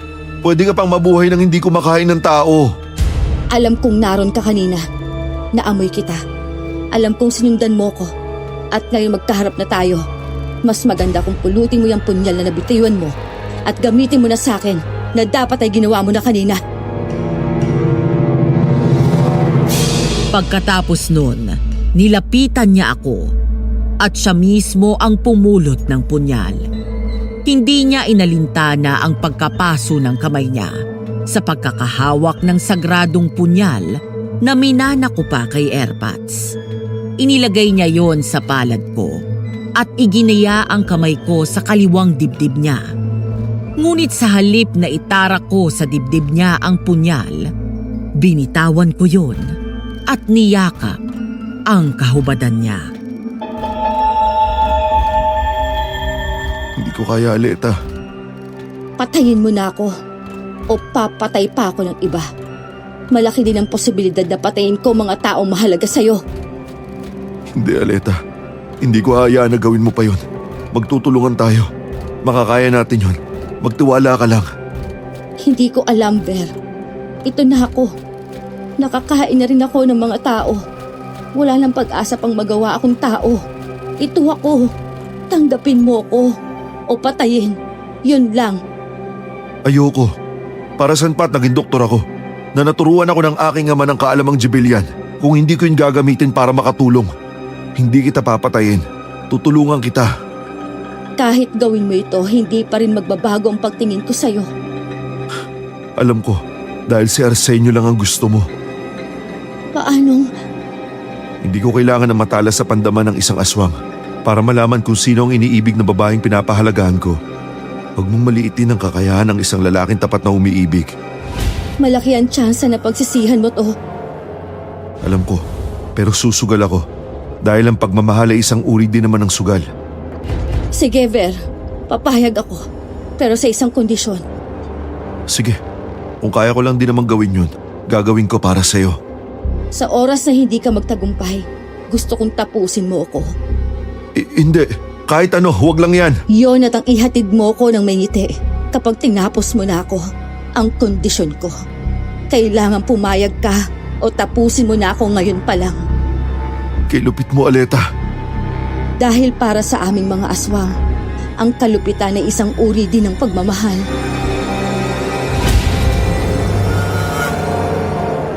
Napipilitan akong sumagot ng oo kay Aleta. Isang bantilaw, napag-ayon na wala akong balak tuparin. Doktor ako. Sumumpa akong magliligtas ng buhay. At yon ang gagawin ko. Sukdulang itaya ko ang aking lisensya. Pagkatapos ng araw na yon, ibinuhos ko ang aking bakanteng oras sa pagbabasa ng mga librong naiwan ni Ama. Mga librong naglalaman ng karunungang lihim. Sinikap ko ding makipag-usap sa mga matatandang manggagamot. Humahana ng kasagutan.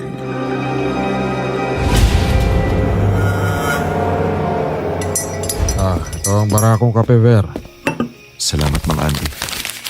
Hindi naman siya nangingialam ako, Ver. Pero ayos ka lang ba? Ilang linggo ka ng ganyan. Para yung basa mo, ang paghahanap mo ng mga halamang gamot. Lagi ka na lang nagkakape sa gabi. Nakakapagpahinga ka pa ba? Natutulog naman po ako na maayos. Huwag po kayo mag-alala. Hindi mo naman siguro nalilimutan na bukas ang dating ng mama mo, ano? Bukas? Pero sabi niya sa pangatlong linggo pa ng Nobyembre ang dating niya, di ba? Ver, pangatlong linggo na.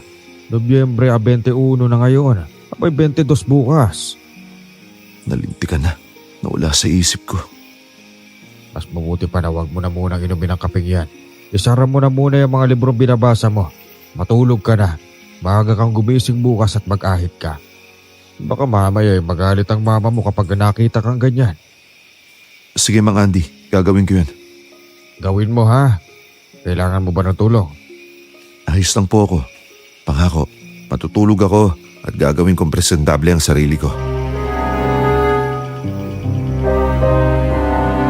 Nung inaayos ko na ang mga libro, may isang paksa akong nabasa tungkol sa katotohanan sa mga aswang na maaari din silang tablan ng mga bagay na may talab sa tao. Nalibang ako at hindi na malayang napasubsob na ako sa lamesa at tuluyang nakatulog. Nagising ako sa tilaok ng manok. Namulatan ko ang mukhang matagal ko nang gustong makita. Pero hindi ko inaasahan na sasalubungin niya ako sa ganoong paraan.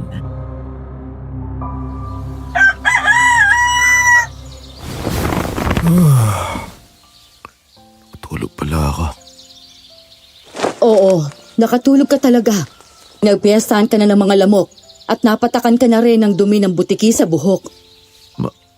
Mama? Oo, ako nga ito. At tigilan mo na yung pangungurot sa sarili mo, Oliver.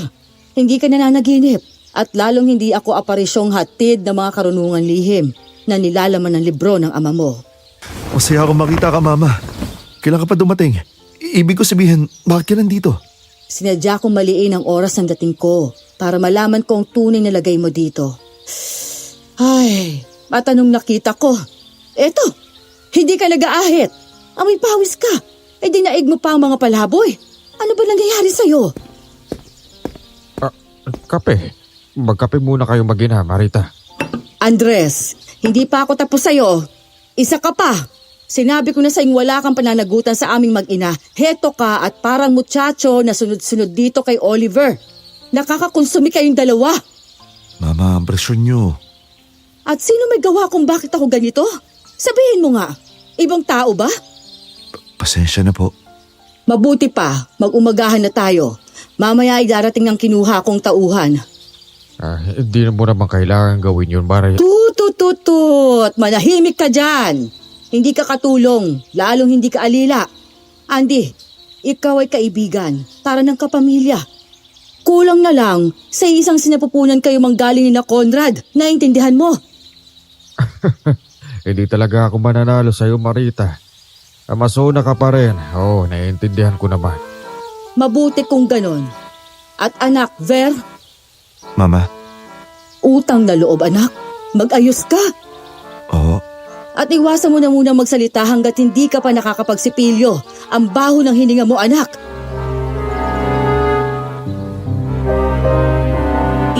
ng tahanan talaga ang mga ina. Dahil noong dumating si Mama, naging maayos ang takbo ng buhay. Naging parang maliwanag yun. Gumaan din ang pakiramdam ko. Parang may malaking bigat ang nabawas sa mga isipin ko at naalis lahat ng agiw sa utak ko. Masasabi ko na isang bagong umaga yon. Hindi ko lang akalain na magdadala din yun ng dagdag na problema.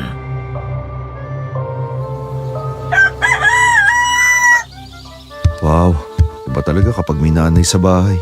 Ganda ng bigla ng lugar oh. Maaliwalas ang salas. Anak, papunta ka na ba ng ospital? Opo mama, bakit? Nabanggit ni Andy sa akin na dito din sa bahay ninyo nakikituloy si Arsenio, si Sen.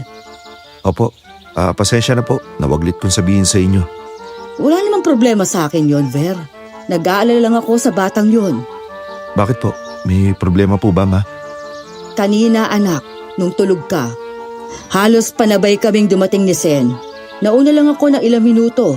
Pagdating niya hindi ako hinibo. Saglit lang nagsalubong ang mga mata namin. Abay, parang nagdudugo yun sa pamumula. Tapos...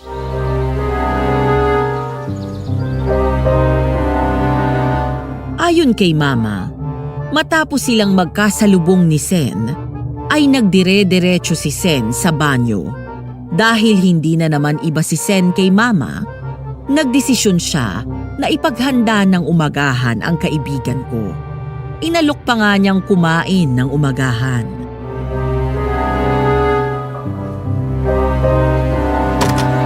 Sen, tapos ka na pala maligo. Tita Marita, nakarating na pala kayo. Kailan pa po? Ha? Binibiro mo ba akong bata ka, ano? Nagkasalubong tayo kanina. Inabutan mo pang nakasubsob si Ver sa lamesa, hindi ba? Oo nga nakalimutan ko na.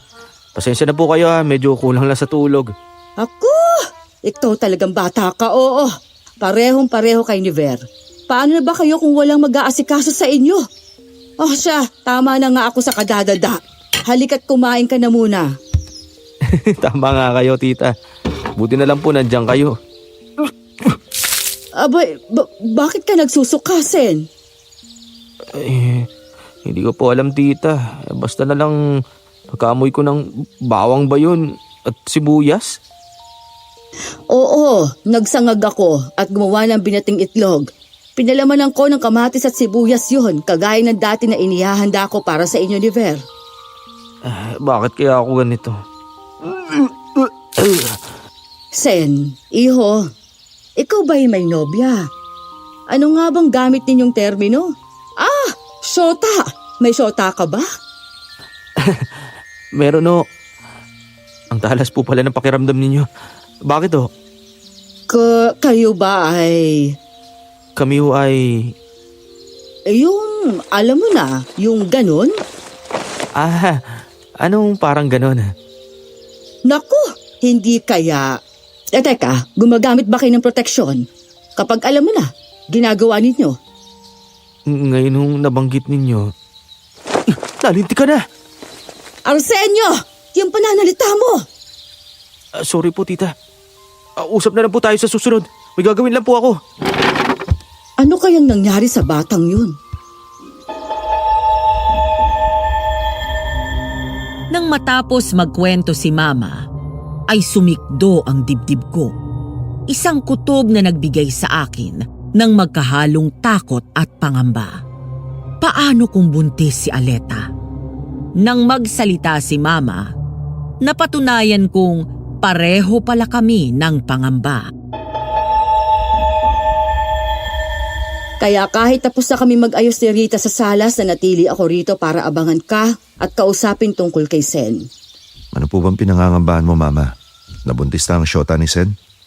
Oo, ganun na nga. Sensitibo sa mga amoy na masangsang ang ilang naglilihi. Ang reaksyon ni Sen sa amoy ng bawang at sibuyas ay posibleng dahil naghahati sila ng syota niya sa epekto ng paglilihi. Totoo po ba yun? Oo, ang papa mo nga, nung naglilihi ako sa'yo, talaga namang sinigurado na malalaktawan ko siya. Para hati kami sa sama ng pakiramdam. Kung makikita mo lang ang papa mo nun, Kaparehas ang reaksyon ni Sen kanina. Ganun po ba? Ang sa akin lang, baka hindi niya nagustuhan ang pag-uurirat ko. At saka nag-aalala ako para sa kanya. Baka nahihiya lang humingi ng tulong sa atin. Kausapin mo naman Sabihin mo, nandito tayo para sa kanya. Sige mama, kakausapin ko po siya kapag nagkita kami sa ospital. Pero hindi kami nagkita ni Sen sa ospital. Hindi siya pumasok. Buong umaga ko siyang hinanap sa mga nurse, sa staff, kahit sa tagalinis. Walang nakakita kay Sen. Hindi na ganon kaabala ang ospital. Kaya pagdating ng tanghali, nagdesisyon akong umuwi saglit para mananghalian. Nadatnan ko doon si Sen. Nakatalong ko sa bukas na refrigerator. Mga Andy, nandiyan po ba kayo sa kusina? Akala ko mamamalengke kayo ni mama. Bukang-bukang ref Ganun ba karami ang... Sen, anong ginagawa mo? Ano yung nilalantakan mo? Hilaw na atay ba yan? Sen, Huwag mo akong hawakan. Sen, ano ba? Ako to, si Ver! Ver? Ako nga. Ano pa problema mo? Ayos ka lang ba? Ano itong nasa bibig ko? Ver! Alansa! Bakit ba kasi inuupakan mo yung hilaw na atay? Ganun ka ba kagutom? Hindi ko alam, Ver. Hindi ko alam anong nangyayari sa akin. Tulungan mo ako, Ver. Ilang araw na akong ganito May mga ginagawa akong hindi ko alam. Nababaliw na yata ako. Sen, kumalma ka na muna. Ang mabuti pa, magmumug ka na muna. Magpalit ka ng damit. Tapos magkita tayo sa salas. Ayusin ko lang tong tulo ng dugo sa sahig na nagmula sa inupakan mong hilaw na atay. Nang makalinis ako sa kusina, lumapit ako sa salas at hinintay si Sen. Halos 1 oras akong naghintay bago siya lumabas mula sa kwarto niya. Nung maupo siya, marahan kong kinuha ang kamay niya at pinulsuhan ko siya. Wala akong makitang abnormal doon, maliban sa kakaibang bilis ng pulso niya. Anong sabi ng mga espiritu sa paligid mo? May mali ba sa akin, ano? Manong, kumalma ka nga. Walang ganun. Masyado lang mabilis ang tibok ng puso mo. Siguro natatakot ka lang. Ver, ano kaya kung maglib muna ako? Sasabihin kong naninibago ako sa lugar na kailangan ko ng ilang araw para magpahinga. Hindi ako pwedeng maging ganito. Paano ako tutulong sa mga pasyente? Sige Sen, papahinga ka na muna rito sa bahay ha. Ako na magsasabi sa admin. Salamat. Dito lang ako sa bahay. Sige, nandyan lang naman sa tabi-tabi si Rita. Kung may kailangan ka, tawagin mo lang siya ha.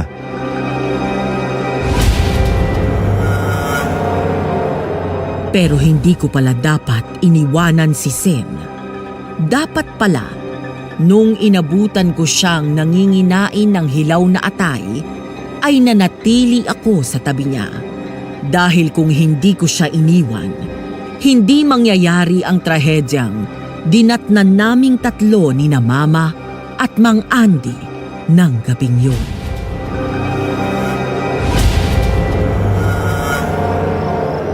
Ganito ba talaga dito? Ang agang magpaawas. Nag-iingat kasi. Bulong-bulungan kasi na may aswang nakakalat-kalat doon sa liblib. At may mga makakaliwa na nananalbahe ng mga dayo. Doon sa dinaanan ko? Hindi. Main road ang dinaanan ninyo. Gamitin mo ba naman ang pangalan ng tatay mong dating general? Bah! At bakit hindi ko gagamitin? Ayokong padaanin. Sinabi ng malinis ang papeles ko Ayaw pa rin magpalampas. Di banggitin ko ang pangalan ni Papa. Namutla ang loko.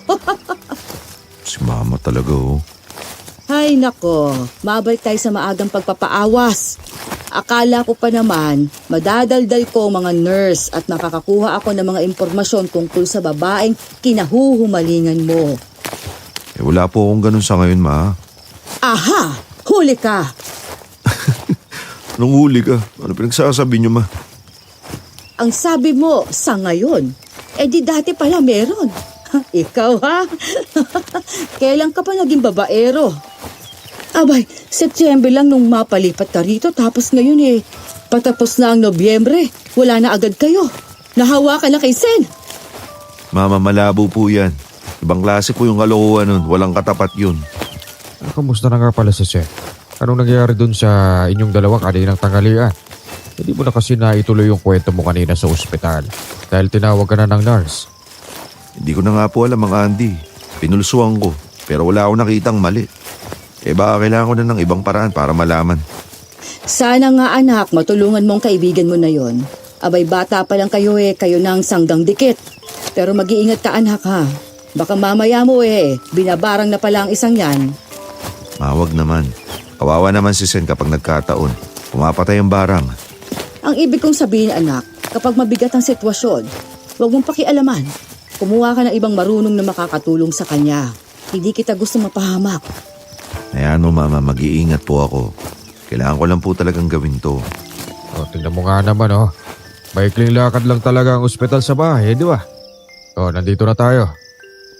Oo nga, nakapagkwentuhan pa tayo. Pero, Andy, nalimutan mo bang magsara ng bahay kanina? Bakit bukas ang pintuan? Ako, nalooban yata tayo. Pagkakita namin sa bukas na pinto ng bahay, patakbo naming nilapitan yon. Buo ang paniniwala namin na nilooban kami. Pero mas malala pa sa pagnanakaw ang aming inabutan.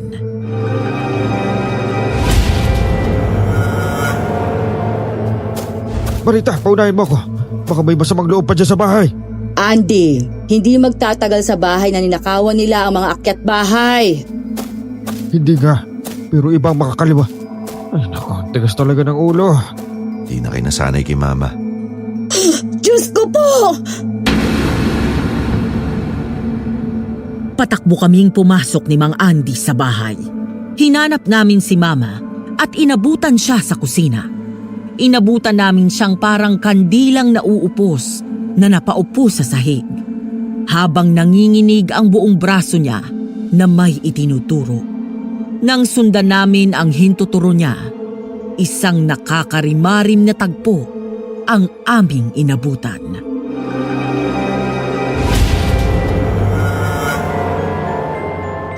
Si Rita, may pumatay kay Rita. Naku, sino gumawa rito? Hindi ito maaaring gawin ng matinong tao. Mang Andy, huminga kayo ng malalim. Dahan-dahan, para mapigilan niyo yung pagsusuka. Huwag niyo na rin pong titigan ang katawan. Naku, si Sen! Hindi ba sabi mo na iwan si Sen dito? Baka tunapano na siya anak?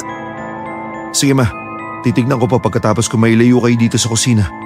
Mang Andy, ayos na po ba kayo? Ayos na ako, kaunti.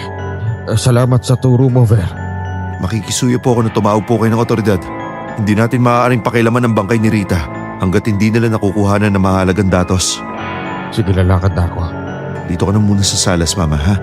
Titignan ko lang po kung nasa si Sen. Kung ligtas lang ba siya o kung ano. Sandali kong iniwan si Mama sa salas. Nalibot ko ang kabuuan ng bahay sa paghahanap kay Sen. Pero ni anino niya ay hindi ko nakita. Ang tanging inabutan ko sa kanyang kwarto ay ang punit-punit na kobre kama na may bahid pa ng dugo. Nanlulumo akong bumalik sa salas at hinintay namin ang pagbabalik ni Mang Andy. Ay, sa wakas natapos din. Gumawa ako ng tinapay. Pagtyagaan nyo na lang muna ito para sa hapunan. Grabe ang mga yon. Malalim na ang gabi ng tantanan tayo sa katatanong. Parang tayong salarin. Mabuti at nakabalik ka na, Ver. Nakaalis na ba ang mga otoridad? Oo, Mama. Inihatid ko na sila sa sasakyan nila. Nag-iwan pa ng tarheta. Kung may maalala daw ang mahalagang detalye, tumawag daw ako o di kaya patawag sila. O paano daw si Sen?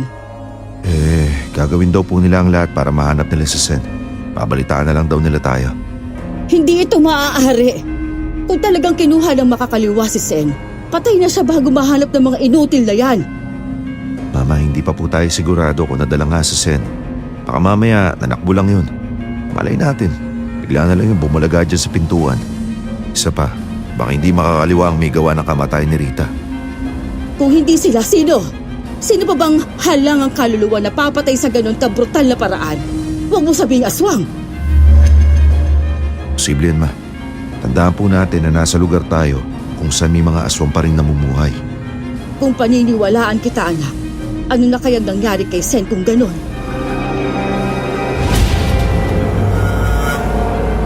Hindi ko alam. Hindi ko nalaman agad. Dahil kahit si Aletay, walang ideya kung nasaan siya. Ganito po ang nangyari, Madam Venus. Isang araw, dumalaw ako sa bahay ni Aleta. Pinasubukan ko ulit sa kanya ang gawa kong halamang gamot.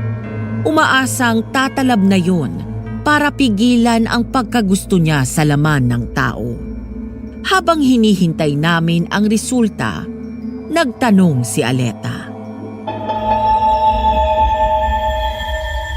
Nalaman na ba ninyo kung nasaan si Sen? O kung ano nangyari sa kanya? Ganun pa rin eh. Wala kaming ideya kung nasan siya o kung anong nangyari sa kanya. Ganun ba? Ang mga otoridad, naniniwala pa rin ba sila na nakuga ng makakaliwa si Sen? Oo, sinubukan ko na magbigay ng suwestyon na baka aswang ang pumaslang kay Rita na kasama namin sa bahay at baka nabibiktima nun si Sen. Ayun, pinaral lang ako at sinabing baka nababaliw na ako. Ganun pala. Yun na nga. At ang isa pa, sinabihin ako na kapag daw binanggit ko pa yung tungkol sa aswang, ipapamental na raw ako. Oh, may kasama ka ba rito? Alam mong wala. Bakit? Parang may narinig akong kalabog sa itaas ng bahay mo eh. Baka may nakapasok na hayop. Sigurado ka ba na walang bukas na bintana? Gusto mong umakyat? Baka gusto mong halugugin itong bahay ko para lang maniwala ka na walang ibang tao dito. Wala naman ako masamang ibig sabihin, Aleta. Inaalala lang kita. Nag-iisa ka rito, tapos babae ka pa. Aswang ako, Ver! Pati yon kinalimutan mo na? Kaya nga sinusubukan natin ang mga Oh, pasensya ka na. Pagod lang ako. Nawawala na rin ako ng pag-asa. Pang ilang subok na ba ito? Wala pa ring talab. Pagkasabi noon ay inihagis ni Aleta ang basong wala ng laman. Tapos ay tumingin siya sa akin. Bakas ang iritasyon at isa pang emosyon. Ang takot. Alam ko kung anong itsura ng takot sa mata ng isang tao. Halos araw-araw kong nakikita yon sa mga pasyente ko. Hindi ko man lubos na nauunawaan kung anong ikinatatakot niya. Nauunawaan kong hindi siya komportable na nandoon ako. Kaya naman... Babalik na siguro ako. Bakit hindi mo ako tinatanong tungkol sa pinaslang ninyong kasambahay? Sigurado akong tukoy mo na aswang ang mga gawa nun. Dahil nangako ka sa akin. Sabi mo, hanggat hindi ko sinusuko ang laban, hindi ka kakain ng tao. Sisikapin mong magtiyaga sa mga hayop. At naniniwala ka naman? Gunggong ka ba? Tanga? Hanggang kailan mo gagawin to? Hanggat kaya ko, hanggat doktor ako, hindi kita susukuan dahil yun ang silbi ko, ang magligtas ng buhay. Pagod na ako, Ver. Ayoko na. Patayin mo na lang ako. Patayin mo na ako. Aleta, patawad. Konting tiis pa, ha? Pangako, mahahanap ko ang lunas para sa'yo. Ver, kailan mo ba makikita ang katotohanan? Hindi lahat ay karapat-dapat iligtas. At hindi lahat ng karapat-dapat iligtas ay naililigtas. Lumipas ang mga araw. Wala pa ding balita kay Sen. Ipinagpalagay ng tuluyan ng mga otoridad na dinukot siya ng mga makakaliwa. Pero naniniwala akong hindi. Sabihin na nating nakabuo na ako ng konklusyon. Hindi ko lang alam kung paano yun tuluyang haharapin. Hanggang sa sumapit ang unang simbang gabi. December 16, 1972. Nakati-katihan kong bigla ang dumalaw kay Aleta. dahil may kutob akong naandun si Sen.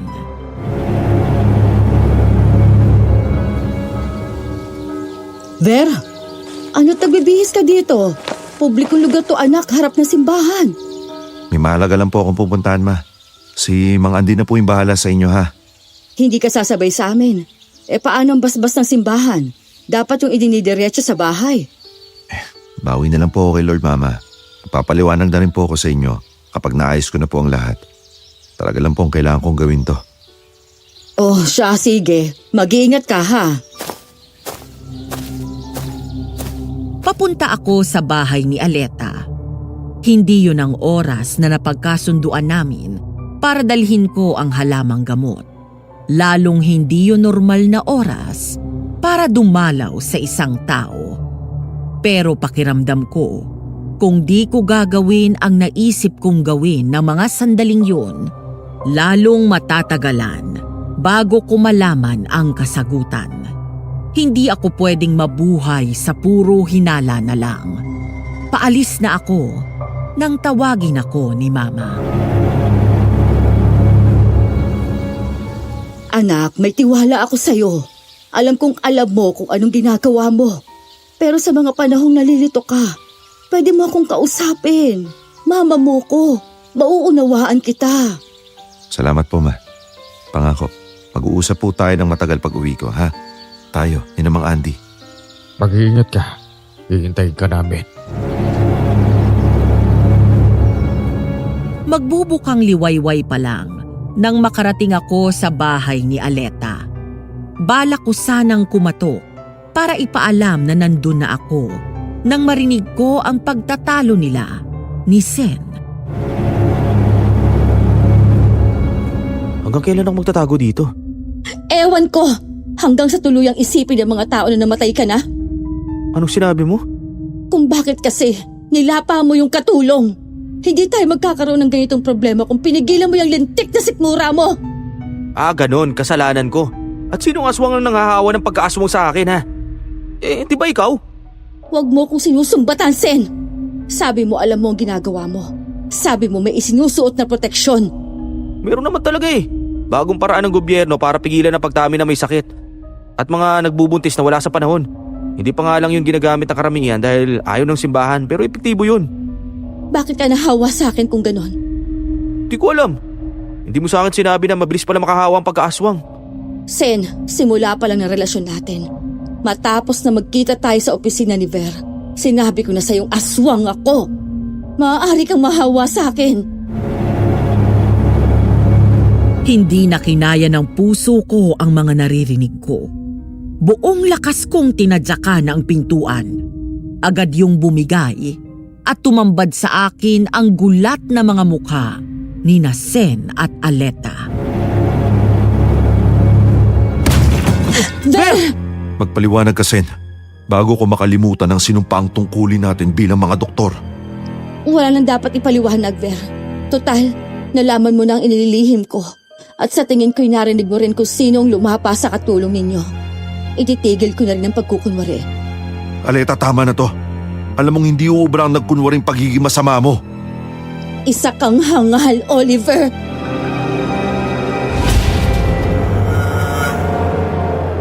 Nagbagong anyo si Aleta. At inisang talon lang ang pagitan naming dalawa. Isinalya niya ang buong bigat niya sa akin. Dahilan para matumba ko. Nangapos ako ng hininga at saglit na nagdilim ang paningin ko. Nang maglinaw ulit ang paningin ko, ay nakita kong nakakubabaw sa akin ang aswang na anyo ni Aleta.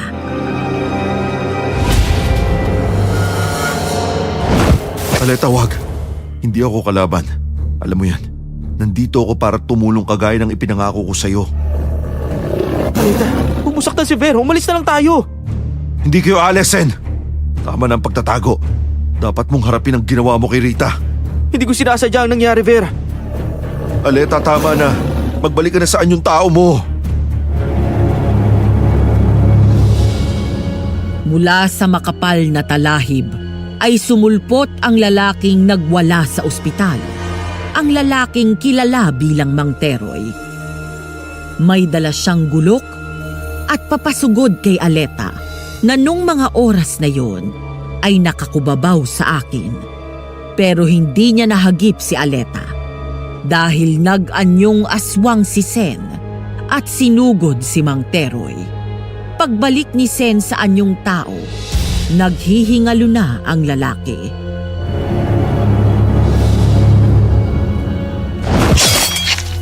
Sen, kung ganun, pinatay mo nga si Rita. Aswang! Mga aswang kayo! Masusunog kayo sa impyerno! Hindi ko sinasadya. Sasaktan niya si Aleta. Pinagtanggol ko lang. Hindi ko sinasadyang patayin siya. Hindi ako to. Ayoko nito, ayoko! Tumingo ka nga! Ang dapat nating gawin, i-dispatch siya na yang si Ver. Kung hindi niya tayo tatapusin, pues, tayo nang tumapos sa kanya. Huwag mong masaktan-saktan yung anak ko, babae! Alisin mo yung bagay na yan! Ano bagay? Ito bang buntot pagi? Aalis ka? Kayo ng bagong yanggaw na si Sen? O aalisin ko kayo sa mundong ibabaw? Tito Marita. Huwag mo kong matita-tita, Arsenio! Masakit sa akin na itakwil ka. Pero nung bumigay ka sa pagiging aswang mo at lapain si Rita, natapos na rin ang ugnayan natin. Aalis kami, tanda. Pero sa susunod na magkikita-kita tayo, iisa lang ang pwedeng manatiling buhay.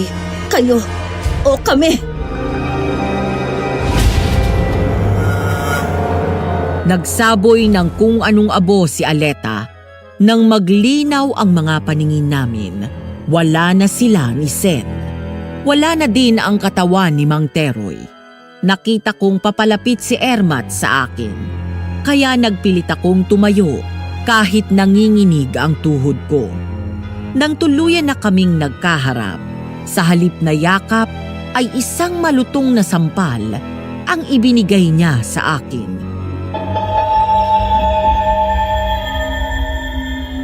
Mama, Masakit, hindi ba?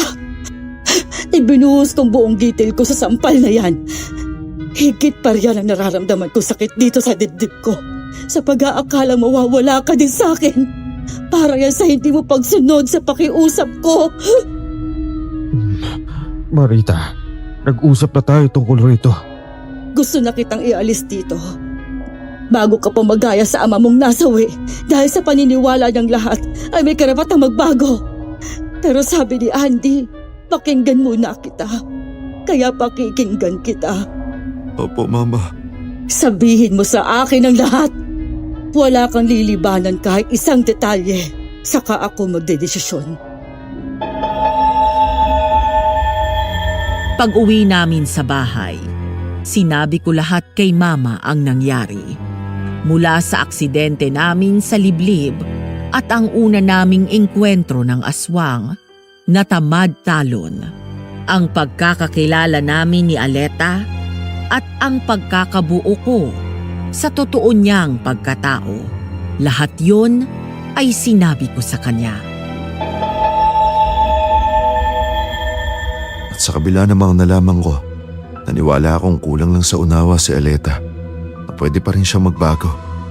Andy, ipakita mo kay Vera nakuha nating datos. Eto, Ver, basahin mo maigi. Pagtuunan mo ang mga petsa at lugar ng insidente. Mama, ano mga datos to? Listahan ng mga nawala. Kung di dahil sa koneksyon ng lolo mo, hindi ako makakakuha ng aktwal na listahan. Nakadeklara dyan ang mga nawawala pero hindi nila maipaliwanag ang dahilan. Ano? Inilista lang sila bilang mga nadukot ng mga makakaliwa. Bakit naman po kayo kukuha ng ganitong datos? Sa tingin mo ba'y tanga ako, Ver? Natural, sinabi na sa akin ni Andy ang lahat. Palagi mo ba'y pababayaan ka namin?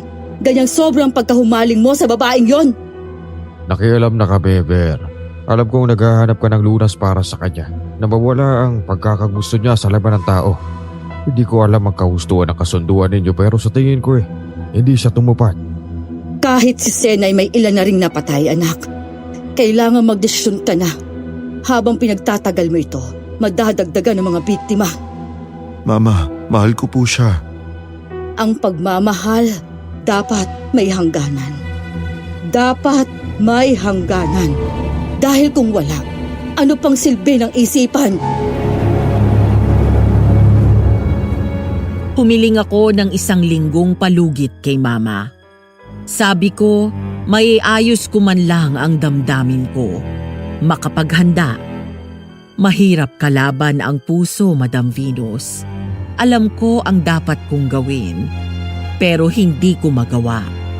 Yun lang po, dahil sa pag-aalinlangan at pagsunod sa nararamdaman ko para kay Aleta, napahamak sina Mama at Mang Andy. Ganito po ang nangyari, Madam Venus. Bisperas ng Pasko noon. Ver, mabuti at narito ka sa salas. Aalis muna kami ni Andy. Saan naman ang punta nyo? Mamimili. Kulang-kulang recados natin para sa Noche Buena. Pwede na siguro yung simpleng hamon na tasty bread. Nandito ako? Hindi. Natural hindi. Kailangan natin salubungin ang Pasko ng maayos na handa. Kaarawan yon ni Hesukristo. Sige mama, bahala kayo. Tagakain lang po ako. Sana pala sumama na lang ako. Sana ako na lang ang namalengke.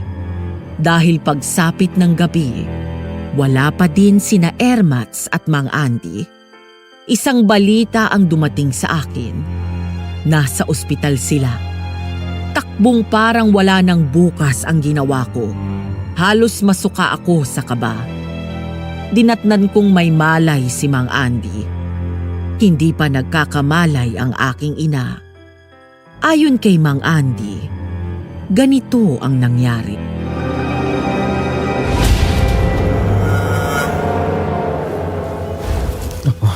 Nalibang tayo. Papalubog na ang araw. Gusto ko kasing bumawi kay Ver. 2 Pasko din kaming hindi nagkasama dahil sa pagkakadestino niya sa malalayong lugar. Dala mo ba ang buntot, Maggie? Nandito sa bayong ko. Ano to? Andy! May nanlangbat sa atin! Kumusta ka, tanda? Mukhang namili ka. Hoy, babaeng bastos! Simbaho ng sangsang mo ang pananalita mo. Kung alam mo lang kung ano makakabuti sa'yo, pakakawalan mo kami at magpapakalayo-layo ka. Matapang na salita. Pero hindi abot sa mata mo, tanda. Sira ulo kang lalaki ka. Hindi napansin ni Aleta na nasira na ni Mang Andy ang lambat na nakatabon sa kanya. Nang tuluyan na siyang makawala, sinugod niya ng saksak si Aleta, pero mabilis yung nakaiwas. Uundayan pa sana ni Mang Andy ng saksak si Aleta, pero biglang may tumarak sa likuran niya. Paglingon niya, nakita niya ang isang talon. Kinagat siya noon.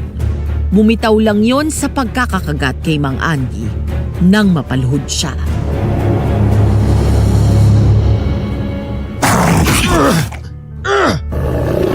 Akala niyo ba nag-iisa ako? Ano ako? Bobo? Siyempre hindi. Sel, magbalik ka sa katinuan mo! Hindi ka masamang tao! Napaluhod ka na sa sakit ng pagkagat sa'yo ng namad talon. Pero kung makasalita ka, akala mo kayo pa rin ang may hawak ng alas. Nakakatawa. Ipakta ka, matanda ka! Ang hirap sa'yo, ubod ka ng dada. Nagpapaghalataan na babae ka nga. 2 ang bunganga. Papatayin ko kayo! Nag-anyong aswang si Aleta at naging isang tamad talon. Sinugod niya si Ermats at nagpambuno sila. Nagpagulong-gulong ang 2 sa damuhan hanggang sa nahulog silang 2 sa bangin at nagdiretso sa ilog. Nang lumutang si Ermats, wala nang malay. Mangiyak-ngiyak si Mang Andy na panay ang hingi ng tawad sa akin. Patawarin mo ako, Ver. Hindi ko naprotektahan si Marita. Iya ako sa'yo. Mang Andy, tama na yan. Ang mahalaga, pareho po kayong buhay ni Mama. Pero nasaktan siya habang kasama ako. Buti nga po at kasama kayo. Hindi ko maisip kung ano nangyari kay mama kung sakaling nag-iisa siya. Tsaka sabi naman po ng mga tumingin sa kanya, wala lang siyang malay. Panalangin natin na hanggang doon na lang yun. Sa nangyari kay Ermats at kay Mang Andy, doon ko naintindihan ang sinabi ni Mama. May hangganan dapat ang pagmamahal at natagpuan ko ang hangganan ng akin. Mahal ko si Aleta pero hindi sapat para ipikit ko ang mga mata ko sa ginawa nila ni Sen kay Mama at kay Mang Andy. Buo ang determinasyon, kumuha ako ng 2 hiringgilya. Oras na para tuparin ko ang pangako ko kay Aleta. Aleta, nandito ako para tuparin na ang pangako ko sa'yo. Tapusin na natin to. Alam ko nandito ka, Aleta. Kaya itigil mo na yung pagtatago mo. Galit ka na ba, Doc Ver? Ay, mali pala. Gibel yan. Aleta, isang tanong, isang sagot. Talaga bang ito na ang landas na nais mong tahakin? Ang tao ay isang pagkain lang talaga para sa'yo. Pagkain, palahian, isang libangan. Ano pang gusto mong sabihin ko? Ikaw lang naman itong makulit. Para kang tatay mo. Ano? Heto ang katotohanan. Yung tatay mo, habang namamatay siya, panay ang sigaw niya ng, alam ko may buti pang natitira sa mga puso nyo. Naniwala siya hanggang huli na may natural na bait ang mga magulang ko. Bobo! Aleta! Puno ng puot na sinugod ko si Aleta. Hindi ko na gusto pang makinig sa mga salita niya. Ayoko nang masira pa ang imahe ng Aletang ginusto ko. Pero bago ko pa siya naabot, may biglang sumalpok sa akin. Tumalsik ako at nagpagulong-gulong sa halong mabato at madahong lapa.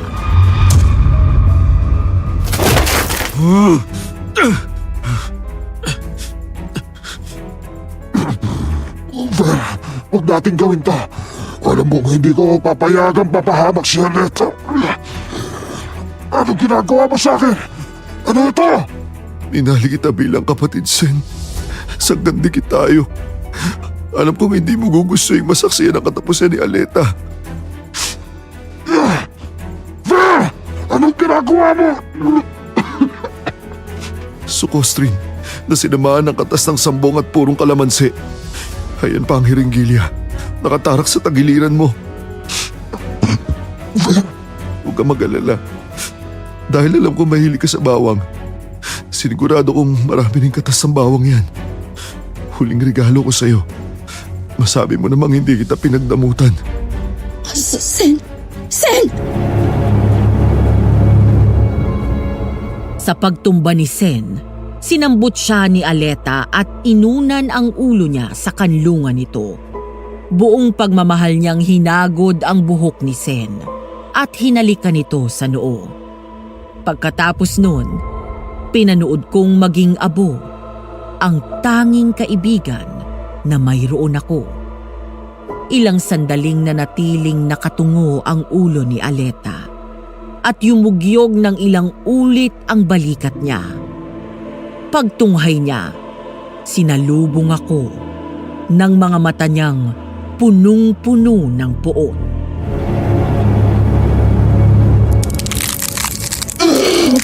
Matapos ang gabing ito na ikaw o ako lang ang buhay, isinusumpa ko yan! Nasaan na siya? Mga kaluskos lang ang naririnig ko. Huwag ka na magtangkang tumakas, Ver. Hindi mo ako mapapaalis sa pagkakabubaw sa'yo. Huwag mo nang tangkain pang pagpumiglas. Hindi makakawala mga kamay mo sa pagkakahawak ko. Nanamnamin ko ang lasa mo, Ver. Sisikapin kong itanim sa isipan ko ang hiyaw mo sa bawat gasab ko sa'yo. Hindi mo inasahan yan, hindi ba? Nasa bibig mo ang panturok. Pero, paanong... Alam kong aabangan mo mga kamay ko, kaya sinubo ko ang hiringgilya. Dahil alam kong una mong pupuntirein ang leg ko at hindi nga ako nagkamali. Ito na ba talaga katuparan ng pangako mo, Ver?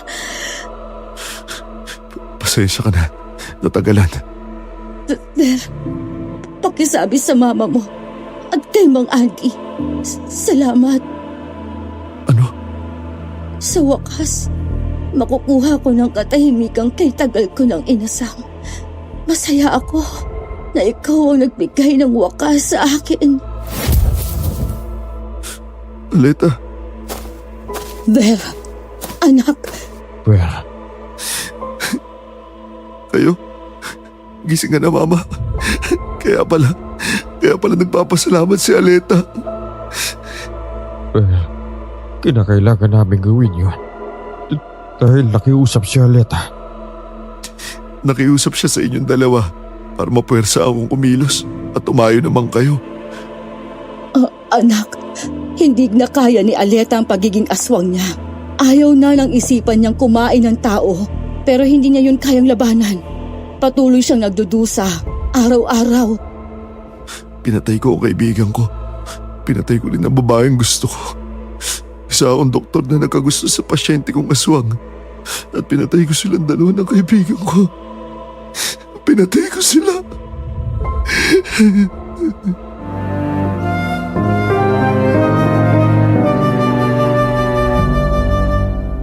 Pagkatapos nun, sumuko ako sa awtoridad. Isinalaysay ko ang lahat ng pangyayari. Ang naging hatol sa akin, isa akong doktor na baliw. Nakakuha ako ng instant ticket sa mental hospital kung saan gabi-gabi binabangungot ako ng pagkamatay ni Sen at ni Aleta. Nang makalabas ako, wala na si Ermats. Mga pamana na lang ang inabutan ko. Doon ko napagdesisyonan, naguguli na lang ang buhay ko sa pagsisilbi sa simbahan at mag-albularyo. Ang naging buhay ko at ang kinahinatnan ko ay isang testamento ng makalumang kasabihan. Sabi nga ng matatanda, o pag-ibig, kapag tinamaan ang sinuman, hahamakin ang lahat, masunod ka lamang.